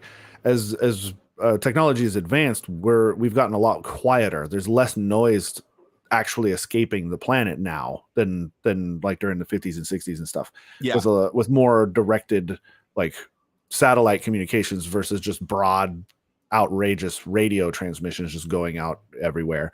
They're now a lot more focused and whatnot. So if anybody's hearing our shit and stuff, so it'll be 200, 400 years from now, and they're going to be watching Three's Company. Yeah. What if every supernova we see is another civilization just like us at their point where they blow themselves up? I mean, we just can't see far enough to like see the planets or that were around there when it blew up, and we haven't seen one blow up. Well, we've seen supernovas, but not like in any great detail, right? We know it happened, but we don't like see the matter, each individual piece of matter going into it. That'd be weird if you looked out there and you're like, every black hole out there is a species hitting that same apex where they've learned enough about the universe that they destroy themselves. I would not be surprised if we end up finding something on Mars, like buried deep from, our early, like it was the OG Earth. Yeah. I don't see why not, considering like they talk about how like the core of that planet is like basically cold at this point. That's why there's like hardly a atmosphere, hardly any magnetic field and stuff around Mars and whatnot. Is like, and they know that there's like thousands and thousands of years ago there was liquid water, like or Venus even. Sure, yeah, right. Like if we can get onto Venus, where shit, that's greenhouse gas stuff out of control, right? Like there's no reason to think maybe that couldn't have happened over there, where there was a brief in a astrological sort of sense, a break of time where it was a perfectly habitable place. I bet. Well, maybe hot, it was a little warm, but like, why not? But even looking back to the Egyptians, it's like there's a certain point where data just falls off. Where it's like where you have this like huge funny. Intelligence before it drops off, and then before that there's nothing. I've just started watching this thing on Netflix about it's called I think it's called Ancient Apocalypse or something like that. Yeah, Ancient Apocalypse. And he's talking about like it's very Ancient Aliens-y feel to it. Like I'm not sure how much I'm buying into this, but like it sounds good, right? The way that he's talking. And he's talking about how like there's evidence that there was a technologically advanced civilization prior to and slightly during the last like major ice age. And he talks about how there's all these stories from all different cultures of stuff of there's a global flood myth. Every culture around has a flood myth, and that afterward either an individual or a group of like gods or highly advanced people come and teach the leftover humans like how to rebuild society essentially. And he goes on and on talking about like there's these crazy structures and stuff that are being like dated to way older than they should be, or than they that kind of stuff and whatnot. It's fun. Yeah, it's just interesting to think about. We're like, I mean, you look at the what do they call it? The not the carbon Anunnaki and what stuff. Is it? Yeah, they are just different like carbon dating cultural stuff. Layers and things. It's like you go back and it's like there's like a time of like large and like not intelligence to the level that we have today, but way more intelligence than where it fell off and then it started out from like the Stone Age again. Yeah, like, you go from Egyptian to like backwater. Yeah, you go to like backwater, like dragging your wife into a cave by her hair, and then all of a sudden we're back up Bronze Age, Iron Age, going up through technology. It's like at some point do we just like fall off and become the Egyptians again on another planet? And then and then we die off because everybody else that we put there is like, okay, well now we're gonna overthrow them and this is our place, and it just keeps repeating. Yeah.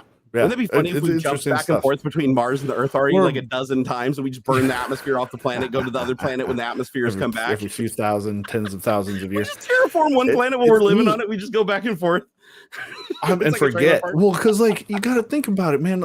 Funny. Look, there's plenty of evidence that we don't give credit enough to our ancient ancestors of how outrageously smart they really were. Like, there's no reason to think that like through guess and check and whatnot, like there's plenty of proof to know that they had the like maybe not as detailed, right? But the math just works. Okay, so like with the plumb lines and like the sun and straight angles and things like that, you can figure this stuff out. Like it's not. You may not understand like the full connections of it and the full detail of relationship between how these things are, but you look at the world enough, you can figure this stuff out. Like, hey, every time I hold this rock at the end of a string, it's like straight, and I can use that to make sure everything else is straight. And like, and I was just thinking that you squares for a mechanism. Yeah, right. Like exactly. Like, old school fucking sextant. Basically, it was like a way of knowing where you're at on the planet. Because of course, like eventually people are going to see how these patterns are, and you're going to be able to figure that stuff out. Like, it's not that we were stupid or like unintelligent. It's like the difference I tell the kids, right? There's a difference between like you're not stupid, you just don't have like the experience, the breadth of it. Like you can learn and figure this stuff out. I know, you just need a little bit more knowledge of it. Things like that. It's come on, man. Like through observation. Every generation produces a couple of people that can figure shit out better than everybody else. And then they share that with everybody.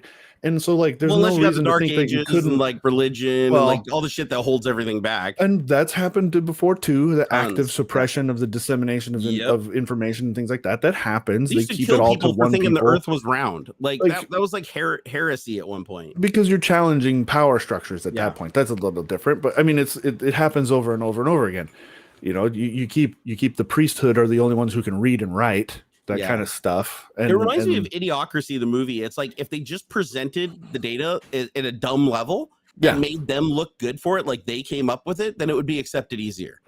So like instead of saying things the like Earth's round, just be like, oh my God, that guy that had the flat Earth theory, like I went through and looked at his data and the Earth's actually round and he figured that out by himself. Right. Wow, what a genius. You know, then they'd be like, oh shit, Earth's round, like the next day, everybody's happy because you just made the dude look good. But you come in, you're like, oh, the Earth ain't flat, you dumbass. Look at my shit. Then he's gonna be like, okay, hang him, throw him in the river, drown him. So yeah, I guess it's one of those things where it's like, if everybody just threw away pride and pride wasn't like a thing, then anybody that came forward that had the knowledge on a level that other people couldn't quite put together yet would be able to train the other people and artificially imbue onto them what they got naturally. So just because that's what education is at the end of the day, right? The internet makes us all way smarter than any of our ancestors were. Yeah. Like seriously, like if you go get in a boat right now and you have a laptop and a GPS and an internet uplink to a satellite or whatever, you can figure out how to do the most complex shit on your own. Like it might take you some time and some trial and error, but you could figure out shit that took people a lifetime studying something. And you're doing it in like a couple days, rebuild a car from fucking scratch from metallurgy. You could figure out everything you need to do that from a plenty of examples. Look, Tom Clancy, who he is not a military person at all. And he actually got called in. Really? Yeah, man. I think maybe a little bit, but not as detailed and deep as you might think. That surprises me. Like he was writing, I think it was when he published or was looking to publish The Hunt for Red October. Love that movie. The feds brought him in and started asking him a lot of questions about how do you know so much about the interior of our submarines and stuff. You're talking about things that are not public, like these spaces and things that nobody's supposed to know about. And he goes, dude, I just looked at the maps that you guys publicly do have available, and I just guessed. Like it just makes sense that the core reactor would be there and that these things would be over there, because like that just makes sense from a engineering standpoint. Like that's where else is it going to go? And things like that. People who are making nuclear reactors from publicly available information on Wikipedia and stuff like this stuff. All it takes is a couple extra leaps of logic and logic, really. You're just thinking about it. Well, okay, I'm missing these two pieces, but these blank spaces are only shaped this way. So like what else can fit in there? And dude, there's a company you can buy a breeder reactor, like a legal one that you can own online as a kit right now. Just have like a little nuclear breeder reactor sitting on your desk with tritium or whatever. Not tritium. What is it? The stuff that they use for the glowy sights on the guns. Is that tritium or is that what's the glowy shit called? I'm not sure. The radioactive glowy shit that they use. I want to say tritium. Is it tritium? Yeah, I think it is tritium. Sounds like. But anyways, like you can create like a little breeder reactor that just sits on your desk. I mean, it can't overload and it doesn't produce like a lethal dose of radiation or anything like that. But it's like it demonstrates, like you can put your Geiger counter up to it and it'll make clicks, right? Yeah. So you could just scale that up, right? You could buy that kit and be like, oh, if you put a little tritium in it, what happens if I just scrape a shitload of tritium off of everything or radion or whatever and stick it in there? What get enough of those things together, right? Exactly. Yeah. No, it wouldn't be radium. They're not. Nobody's gonna be able to sell you anything with radium in it. I don't think these days. Put it in there too. Yeah. Yeah. I know the old smoke detectors have that freaking nuclear source in them that you can use to build a breeder reactor. Sure. But you'd have to get a lot them, and the new smoke detectors don't use that anymore. They use some Americanium. Was the thing. Yeah. That's what that. Americium or something. Americium. Yeah, that's what that Boy Scout nuclear kid. Nuclear Boy Scout. That's what he used. Yeah. So it is tritium. Oh wow, I actually got something right today. Yeah, so it's like you can buy like a little tritium reactor. You can buy nuclear batteries. Like, dude, you can get samples of uranium on Amazon if you want. You can. Yellow cake or whatever. I don't know if you can buy. I don't know about like that, but you know what I mean. You can get a little sample, a little goofy. You're like, this is my enriched plutonium next to my 238 or whatever it is. Yeah, 235. Yeah, 235 I think is the fancy one, right? That they need for. Isn't it weird that something that just has that difference in atomic weight is the difference between like blowing up huge and not doing right? Shit? How and you could probably, I mean, at some point enrich that a little bit if you wanted to, figure that shit out, and now you have a tiny. I mean, it's tiny little bomb, but the whole idea is heavy water apparently can be used for like generating heat or whatever, like a deuterium or whatever, the extra H3O or whatever it is, heavy water. Yeah. It's in nature. Like you can just filter that shit right out of the water supply. Like you can pull that out of your municipal water supply if you wanted to. It'd probably take you a while. I think it's like 1 part per million, but still it'd be enough that you could probably get like a couple of ounces a week. I don't know what you do with it though. Don't do this. This is all for scientific. This is all scientific stuff. We're not supporting any of your weird illegal radiation experiments and stuff. Don't do that. Don't try this at home. I don't understand how the channels on YouTube aren't getting deleted. Like and I'm glad they're not, because I actually find them highly entertaining. It's a little scary. There's literally channels on YouTube educational purposes only. The dude is literally just like pulling out like heavy radioactive sources that he has to like in his home, in no special lab, not wearing any special PPE, and he's like putting his little tongs on it, like pulling out, setting on the desk, and getting his Geiger counter. Oh, and he's like, okay, dangerous. Oh no, that's a little too hot. You wouldn't want to hold that in your hands. And it's like, you're like, why do you have that? Where did you get that? Yeah, right. Like, why do you have this radioactive source that if your house burned down and the fire department went over, like picked up the smoldering rock, they die a couple days later?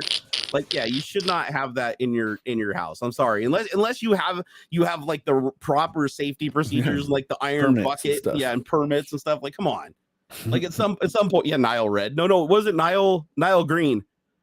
Go do a search for Nile Green on YouTube. It's funny. It's a guy who used VR, or not VR. Sorry, what is it? Where he fakes voice. He simulates a voice, and he actually makes a video exactly like he does an impersonation of Nile Red, and it sounds dead on. Like here, I'll play you guys the audio. Check this out. So Nile Green, nuclear reactor. So let's see here. Nile Red. Okay, I think this is it right here. Let me know if you can hear this. I cannot. Wait, right there. Could you hear it? It's really quiet. Okay, hold on. Is that better? No, not for me. It's okay. It should. I can't hear squat. If you can't hear it, then it's probably not coming across on stream. Could you? Oh, actually, no. It should go out. It should come through stream. Okay, hold on. Let me just hit play for you guys.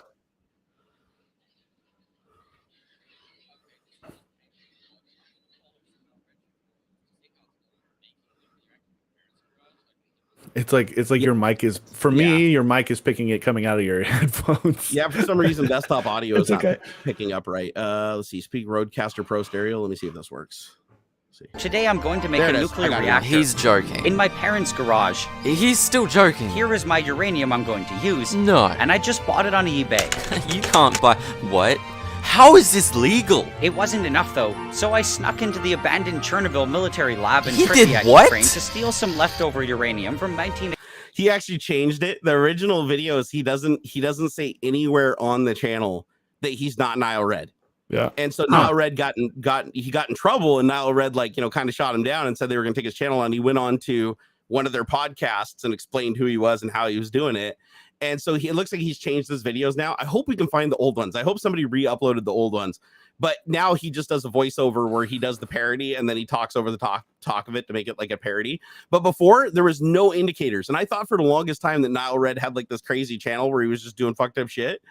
And it was, dude, like seriously, it sounds exactly like Nile Red. Like even the inflections on the voice are perfect. And all the stuff that he's showing on the screen is video that he shot himself, but doing Nile Red style, because Nile Red was never on camera most of the time. He just had like his gloved hands and his lab coat and his little setup, and he made it look just like it. So it was 100% believable. And I guess Nile Red was getting threats, and people were turning him into like the police and calling the FBI and stuff. And he was like, why is everybody like sending me these videos and saying they're unsubscribing, that I'm being irresponsible and teaching their children bad things? Because he does a video where he like basically just like mails somebody a piece of dynamite to try to kill him because they did something to him. He did another one where he like kidnapped somebody in his basement, another YouTuber, and he was torturing him.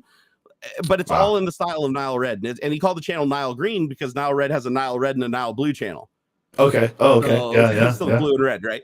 So, anyways, it was really funny, and I guess it got popular enough that millions of people were watching it, and it got him in trouble. It got Nile Red like legit in trouble, so he had to change what he was doing. But it does look like, you know, he still has them uploaded. He just voice-overed them now, so you can see it's a joke. And I think, let's see, you put anything in the bio, says Nile Red tutorials are getting crazy scary. Oh, he still doesn't say it's a parody. Double Ox. Oh no, he did. No, I'm being echoed. Yeah, he. Oh, let me fix that. Hold on, sorry. Here we go. That should fix it. Yeah, it says I'm not claiming to be Nile Red. I have a few pieces of glassware and chemicals, so I thought of making parodies on Nile Red videos would be funny. Yeah, he actually added a whole thing to the end of all of his videos. Dude, that's crazy, man. It's like, but again, like look at how much he was able to get somebody else in trouble, you know, by just parodying them and not saying it was a parody. Yep. And so and that was a voice, right? It's like you combine that with like deep fake, and you're gonna start making videos where it's like people are gonna legit believe it. Like maybe even if the majority doesn't believe it, you don't need the majority. You just need a healthy minority to believe it, and you could cause some real problems. Dude, it's shit like this scares me a little bit. It legit does. Like I know a lot of people just like, people are smarter. They're never gonna figure that out. But look who gets scammed. Look at how often the IRS scam works. Look how often the extended car warranty scam works. I mean, there are people out there that are gullible that you just have to be just believable enough or make them afraid enough that they let their guard down, right? Because is it fixed? Okay, we got to fix it. I don't know. James says it's in, and then Jim says no. So. One is delayed, so I'm going to say that Jim is probably the reliable source. Echo. So did you hear, let's see, get through the rest. Artemis moon mission, did you see the video from that? Nope. So the Artemis capsule that's going around the moon right now, it's doing its little moon orbit. They put a camera like out on the solar panel and a camera on it where you can actually see the moon nice and close up. You can see the spacecraft nice and close up as it's like traversing around the moon. Okay, it's crispy video too. It's like it's probably the best video we have of the moon. Period. Video from space. It's legit. So do you have a link? Can you put the link in chat if you found it? I'm just gonna see NASA.gov. They have a live feed too. They said they're high enough bandwidth that there's a live feed. Here we go. Let's see. Latest updates from Artemis 1. Orion enters distant retrograde orbit. Let's see what they got on half orbit design. I want to see. Watch now. Television cover Orion distant retrograde. Let me do a search for moon website. See if I can find here we go. NASA.gov/NASA Live, the official stream of the official NASA jibber jabber. Damn, a lot of these are live streams that are over, but I heard that NASA still has a live stream going.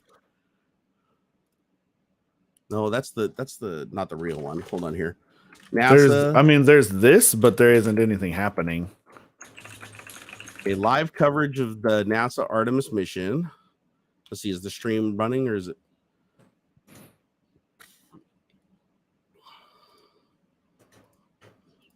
Hold on, let me rewind it here.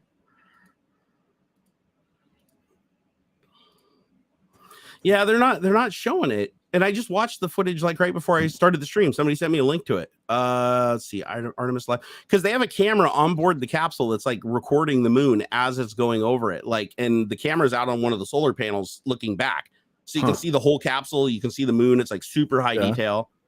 Let's see. Did you find it? Video IBM? Let me see. That says that their Artemis 1 TV live stream, but there isn't anything going right now. They're not broadcasting right now. Okay, maybe when I looked at it earlier, they're broadcasting. Yeah, it looks like nothing today. It looks like the next thing is going to be a briefing to discuss Orion at the midpoint of the mission on Monday, 2200 GMT.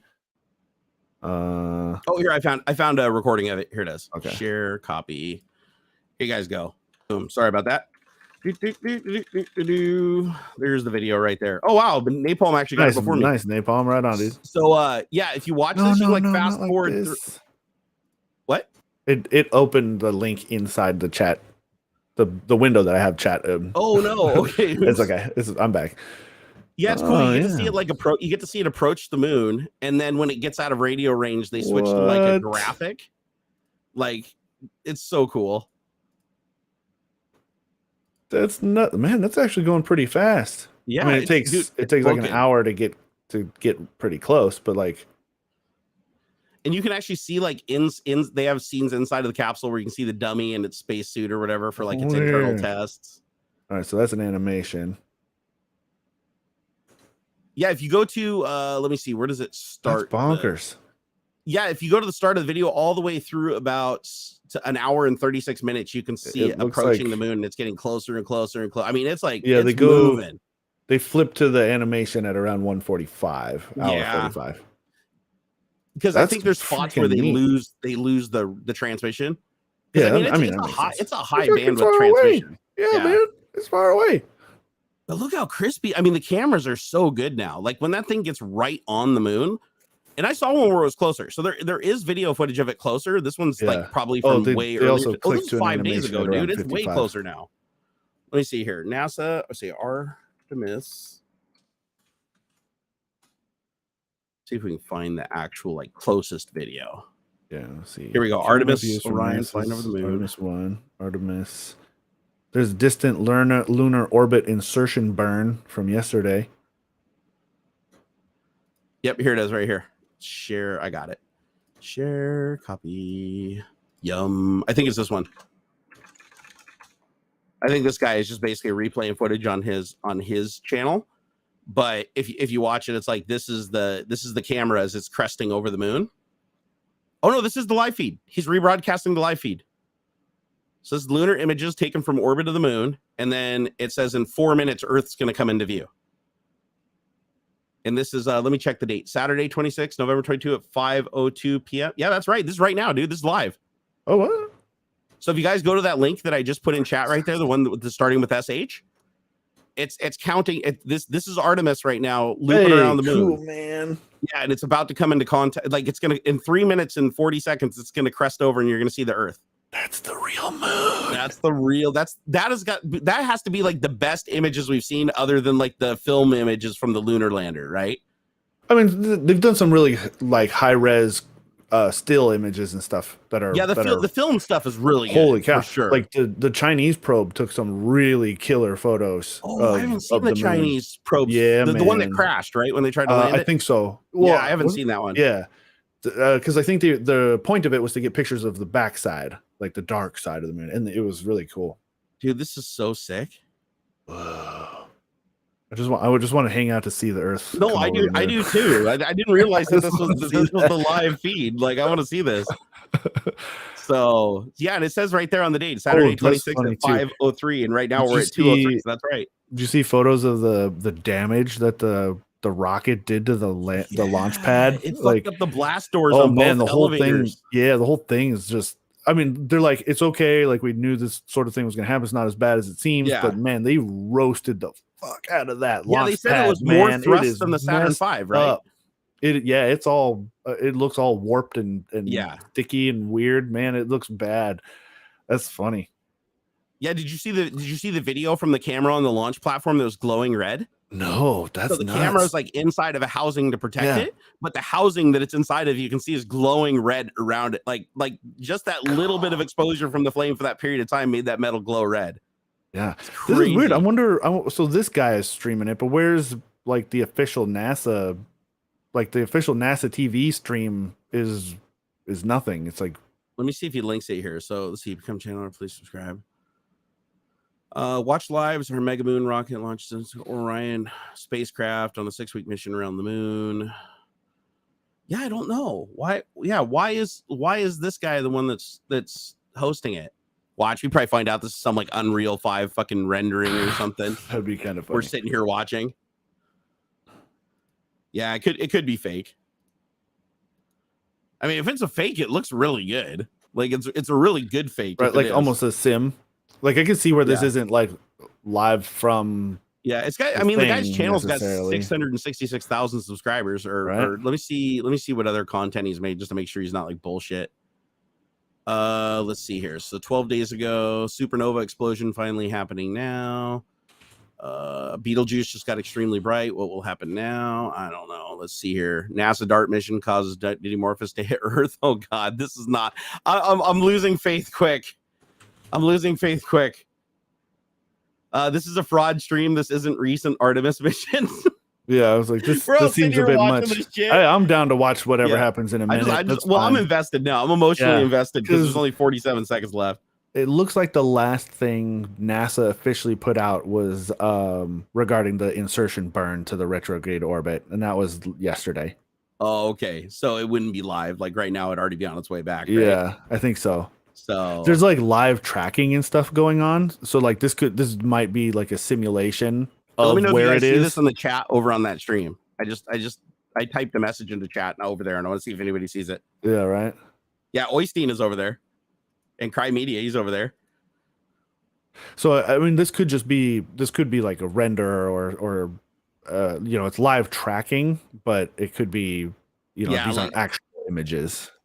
Yeah, let's see. Okay, we got 3 seconds left. 2, 1, 0. All right, let's see if Earth start. Oh, it just reset to Earth coming into view in 30 minutes. Boo. Oh, we got robbed. Rigged.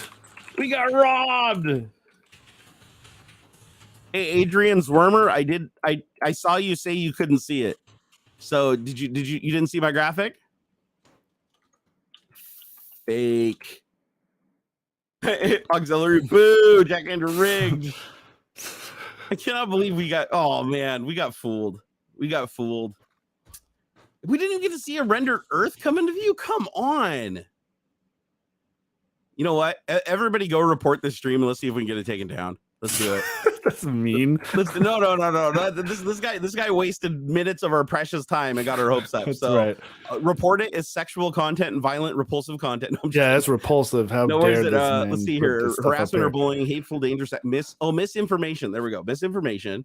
Let's see. Timestamp. I'm going to say this is a fake live stream that isn't coming from any real spacecraft.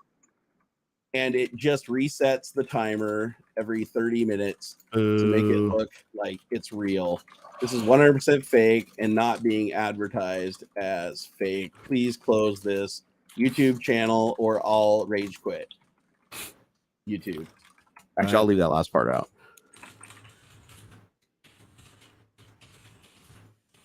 All right, there we go. If everybody reports it at once, we might actually have a good shot at this. Dude, how many people are watching live right now? Does it have a live count? I don't see it anywhere. 4 or something. It was like 400. 400. Yeah, 3. Okay, so 353 now. 353. Yeah, so 353 people right now are just sitting here watching this, getting fucking duped. And then every 30 minutes they probably go, "Aw," and then they leave, and then another group comes in. "Aw," and then they leave, and another group comes in. And this guy's just racking up the damn ad revenue. I didn't get an ad when I came in. No, but I bet you if you watch it for a period of time, if you don't have premium or ad blocker or something, it probably runs a mid-roll ad every once in a while. Because why else would the guy do it, right? Unless he's boosting stats. He might be boosting his stats. Well, he gets a nice little thumbs down from me. Yeah. Boo. Rip off. Boo. I see every one of your messages in that chat, by the way, so he doesn't have very good filters. It's like, where is Earth? I saw the Earth pass on the screen then 10 minutes ago. No bullshit. Oh, no. Oh, he's saying he saw it reset. Okay, Earth was raised as cloaking device. Rip off. Scam. Yeah. All right. Whatever. Report this. Okay. That ends our news coverage for today. Okay. Oh yeah, we are over, aren't we? A little. Right, I wanted to see Earth rise, and then that makes me so mad because I was so emotionally invested into that. Now I feel like after the stream, I'm gonna have to go look for this. Okay, guys, do me a favor. Okay, if you guys know of the real recordings of it as close to the moon as humanly possible, would you please post links and tag us over on Twitter? At Barnacules and at AuxxZillary. We would love to see those because we're invested now. So if you guys find it, the real ones, please let us know. Colin B, I think I did see your comment. I saw a bunch of other people's comments that were spamming in there. We did cover the hackers, encryption, and security. We did cover the Artemis moon mission. We covered social media changing, and we didn't cover Tesla phone. But anyways, I was just gonna say, whatever. Elon Musk's pissed off because Google and Apple Marketplace are saying they might pull Twitter if he keeps up his bullshit. Yeah, and he's like, well, if they do that, I'll just create a Tesla phone and own the market and take over everything. And it's like, good luck with that, bro. You're gonna put your Tesla engineers on that too, then, huh? And you're probably just gonna fork Android to do it, you butthead. Yeah, and then the phone is just gonna randomly dial people and catch fire. That's basically what it's gonna do if it's made by Tesla. We want to talk to you about your Tesla's extended warranty. Exactly. Like Amazon's ad-supported phone. It'll be like that. Yeah, exactly. Right. Or the Freedom phone too. Right? The Freedom phone. Oh my God, dude. I replied buy to Freedom his tweet. Phone, you dinkus. I did reply to his tweet yesterday over on Twitter and said, "Hey, I bet you this guy bought the Freedom phone too." Yeah, I wonder what the company's worth. We'll buy that next. Is Tesla still going Freedom down? Phone. Oh, you're looking at Freedom Phone is still around. I know the website's still active. What's Tesla stock doing these days? Let's see. All right, he's trying to float it. He's trying. Oh, Tesla. Yeah, $182. Oh, that's up a little bit from last I saw it. Yeah, it was around 150-ish last I remember looking at it. On January 3rd, it was up 400, and now it's down to 183. So it's lost like half of its value. That's crazy. How is he not? That's a whole other thing. Yeah, it's just weird that can't the board just kick him out for being dumb? No, because he owns too much. He owns too many controlling shares. It's like 15% though. The board can still remove him as CEO or whatever, right? Like he might still own part of the company, but he doesn't have to be in control of anything. The board can, because it's publicly traded. They have a legal fiduciary responsibility to protect the company from stupid shit like this, and they have. I'm sure they have power enough to do something because in year to date it's tanked 54%. Like that's outrageous. The only thing I can think of is just like Microsoft and Bill Gates, even though he's not the CEO, he still has so much influence because of what he can do to the stock. Like if he wanted to, he could just sell out and tank it. That they don't want to piss him off. Because let's be honest, if Elon if he said, "Hey, I want you to do this," and they're like, "No," and the board kicked him out, he could just go sell all of his stock, fire sell it. Okay, get like $60 or $70 billion, and then Tesla would go under. They wouldn't. Tesla. Buybacks, stock would crash. Oh, that IBM link has a live, like a proper live view now, but it's like the booster cones. Oh, and it's gone. Whatever they were showing is gone now. No, it's like South Park, and it's gone. Yeah. Oh my gosh. Oh well. Yeah. I got to see the boosters for a second. All right. Well, if you guys want additional Tech Talk coverage, we will be over on the Twitter periodically throughout the day, every day. Bitching and complaining about stuff, and you guys can join us over there. Please give us a follow. Come hang out if you have an idea for the show or something you'd like us to talk about, or you just want to engage us one-on-one, just add us over on the Twitter. And as long as Elon doesn't completely block us off and shadow ban us into oblivion for not giving him $8, we will reply. I think that's fair enough to say, right? Yeah, probably. All right, thanks for the support, guys. We appreciate it. Brandon Balliot, thank you again for that super chat. Robert Settles, Joe Taji, thank you. Daniel Frost, Eric G, thank you guys for the super chats. We really do appreciate it. Keeps us going. And we'll see you guys next week. And if you want to see us do our individual things over on Twitch, I stream Monday, Wednesday, and Friday. All of our links are down in the video description. When do you stream? You got a schedule yet? I'm shooting for Thursdays. Thursdays is what I'm trying for. Yeah, you can watch the AuxxZillary do his PC building business thing. Is that what you're still doing? Yes. Rock on, dude. Hey, did you ever post pictures of how that retro machine turned out? I did not. So it's finished. It is finished. It's all put together and stuff, so I can do that. Yeah, do some pictures because I want to see that. The one that you built, like the old 486 case or whatever it was. Yeah. Oh, I gotta see that, dude. Sticky. It's gross. Yeah. Take pictures. We want to see it. Okay. Even if it's like roached out, the more the better. Honestly, for that generation of computer. Yeah. All right. Peace out, guys. We'll catch you next time. Later. Oh, hold on. Hey, Jack Entertainment just dropped $5 for closing out the stream with a little bang. Oh, we love you. Long time. Here to. And feel free to super chat like $50,000 after we end the stream. It'll just PayPal me direct. You'll win the lottery. Don't give YouTube a third of that. Just PayPal me. Yeah, you'll get a Harrier jump jet. Remember the Pepsi point challenge? Yeah. You'll get a There's Harrier a thing on that on Netflix. I know, I watched it. It was so hilarious. My God, Pepsi, what the fuck's wrong with you? All right, guys. Peace out. We'll see you next time. Later.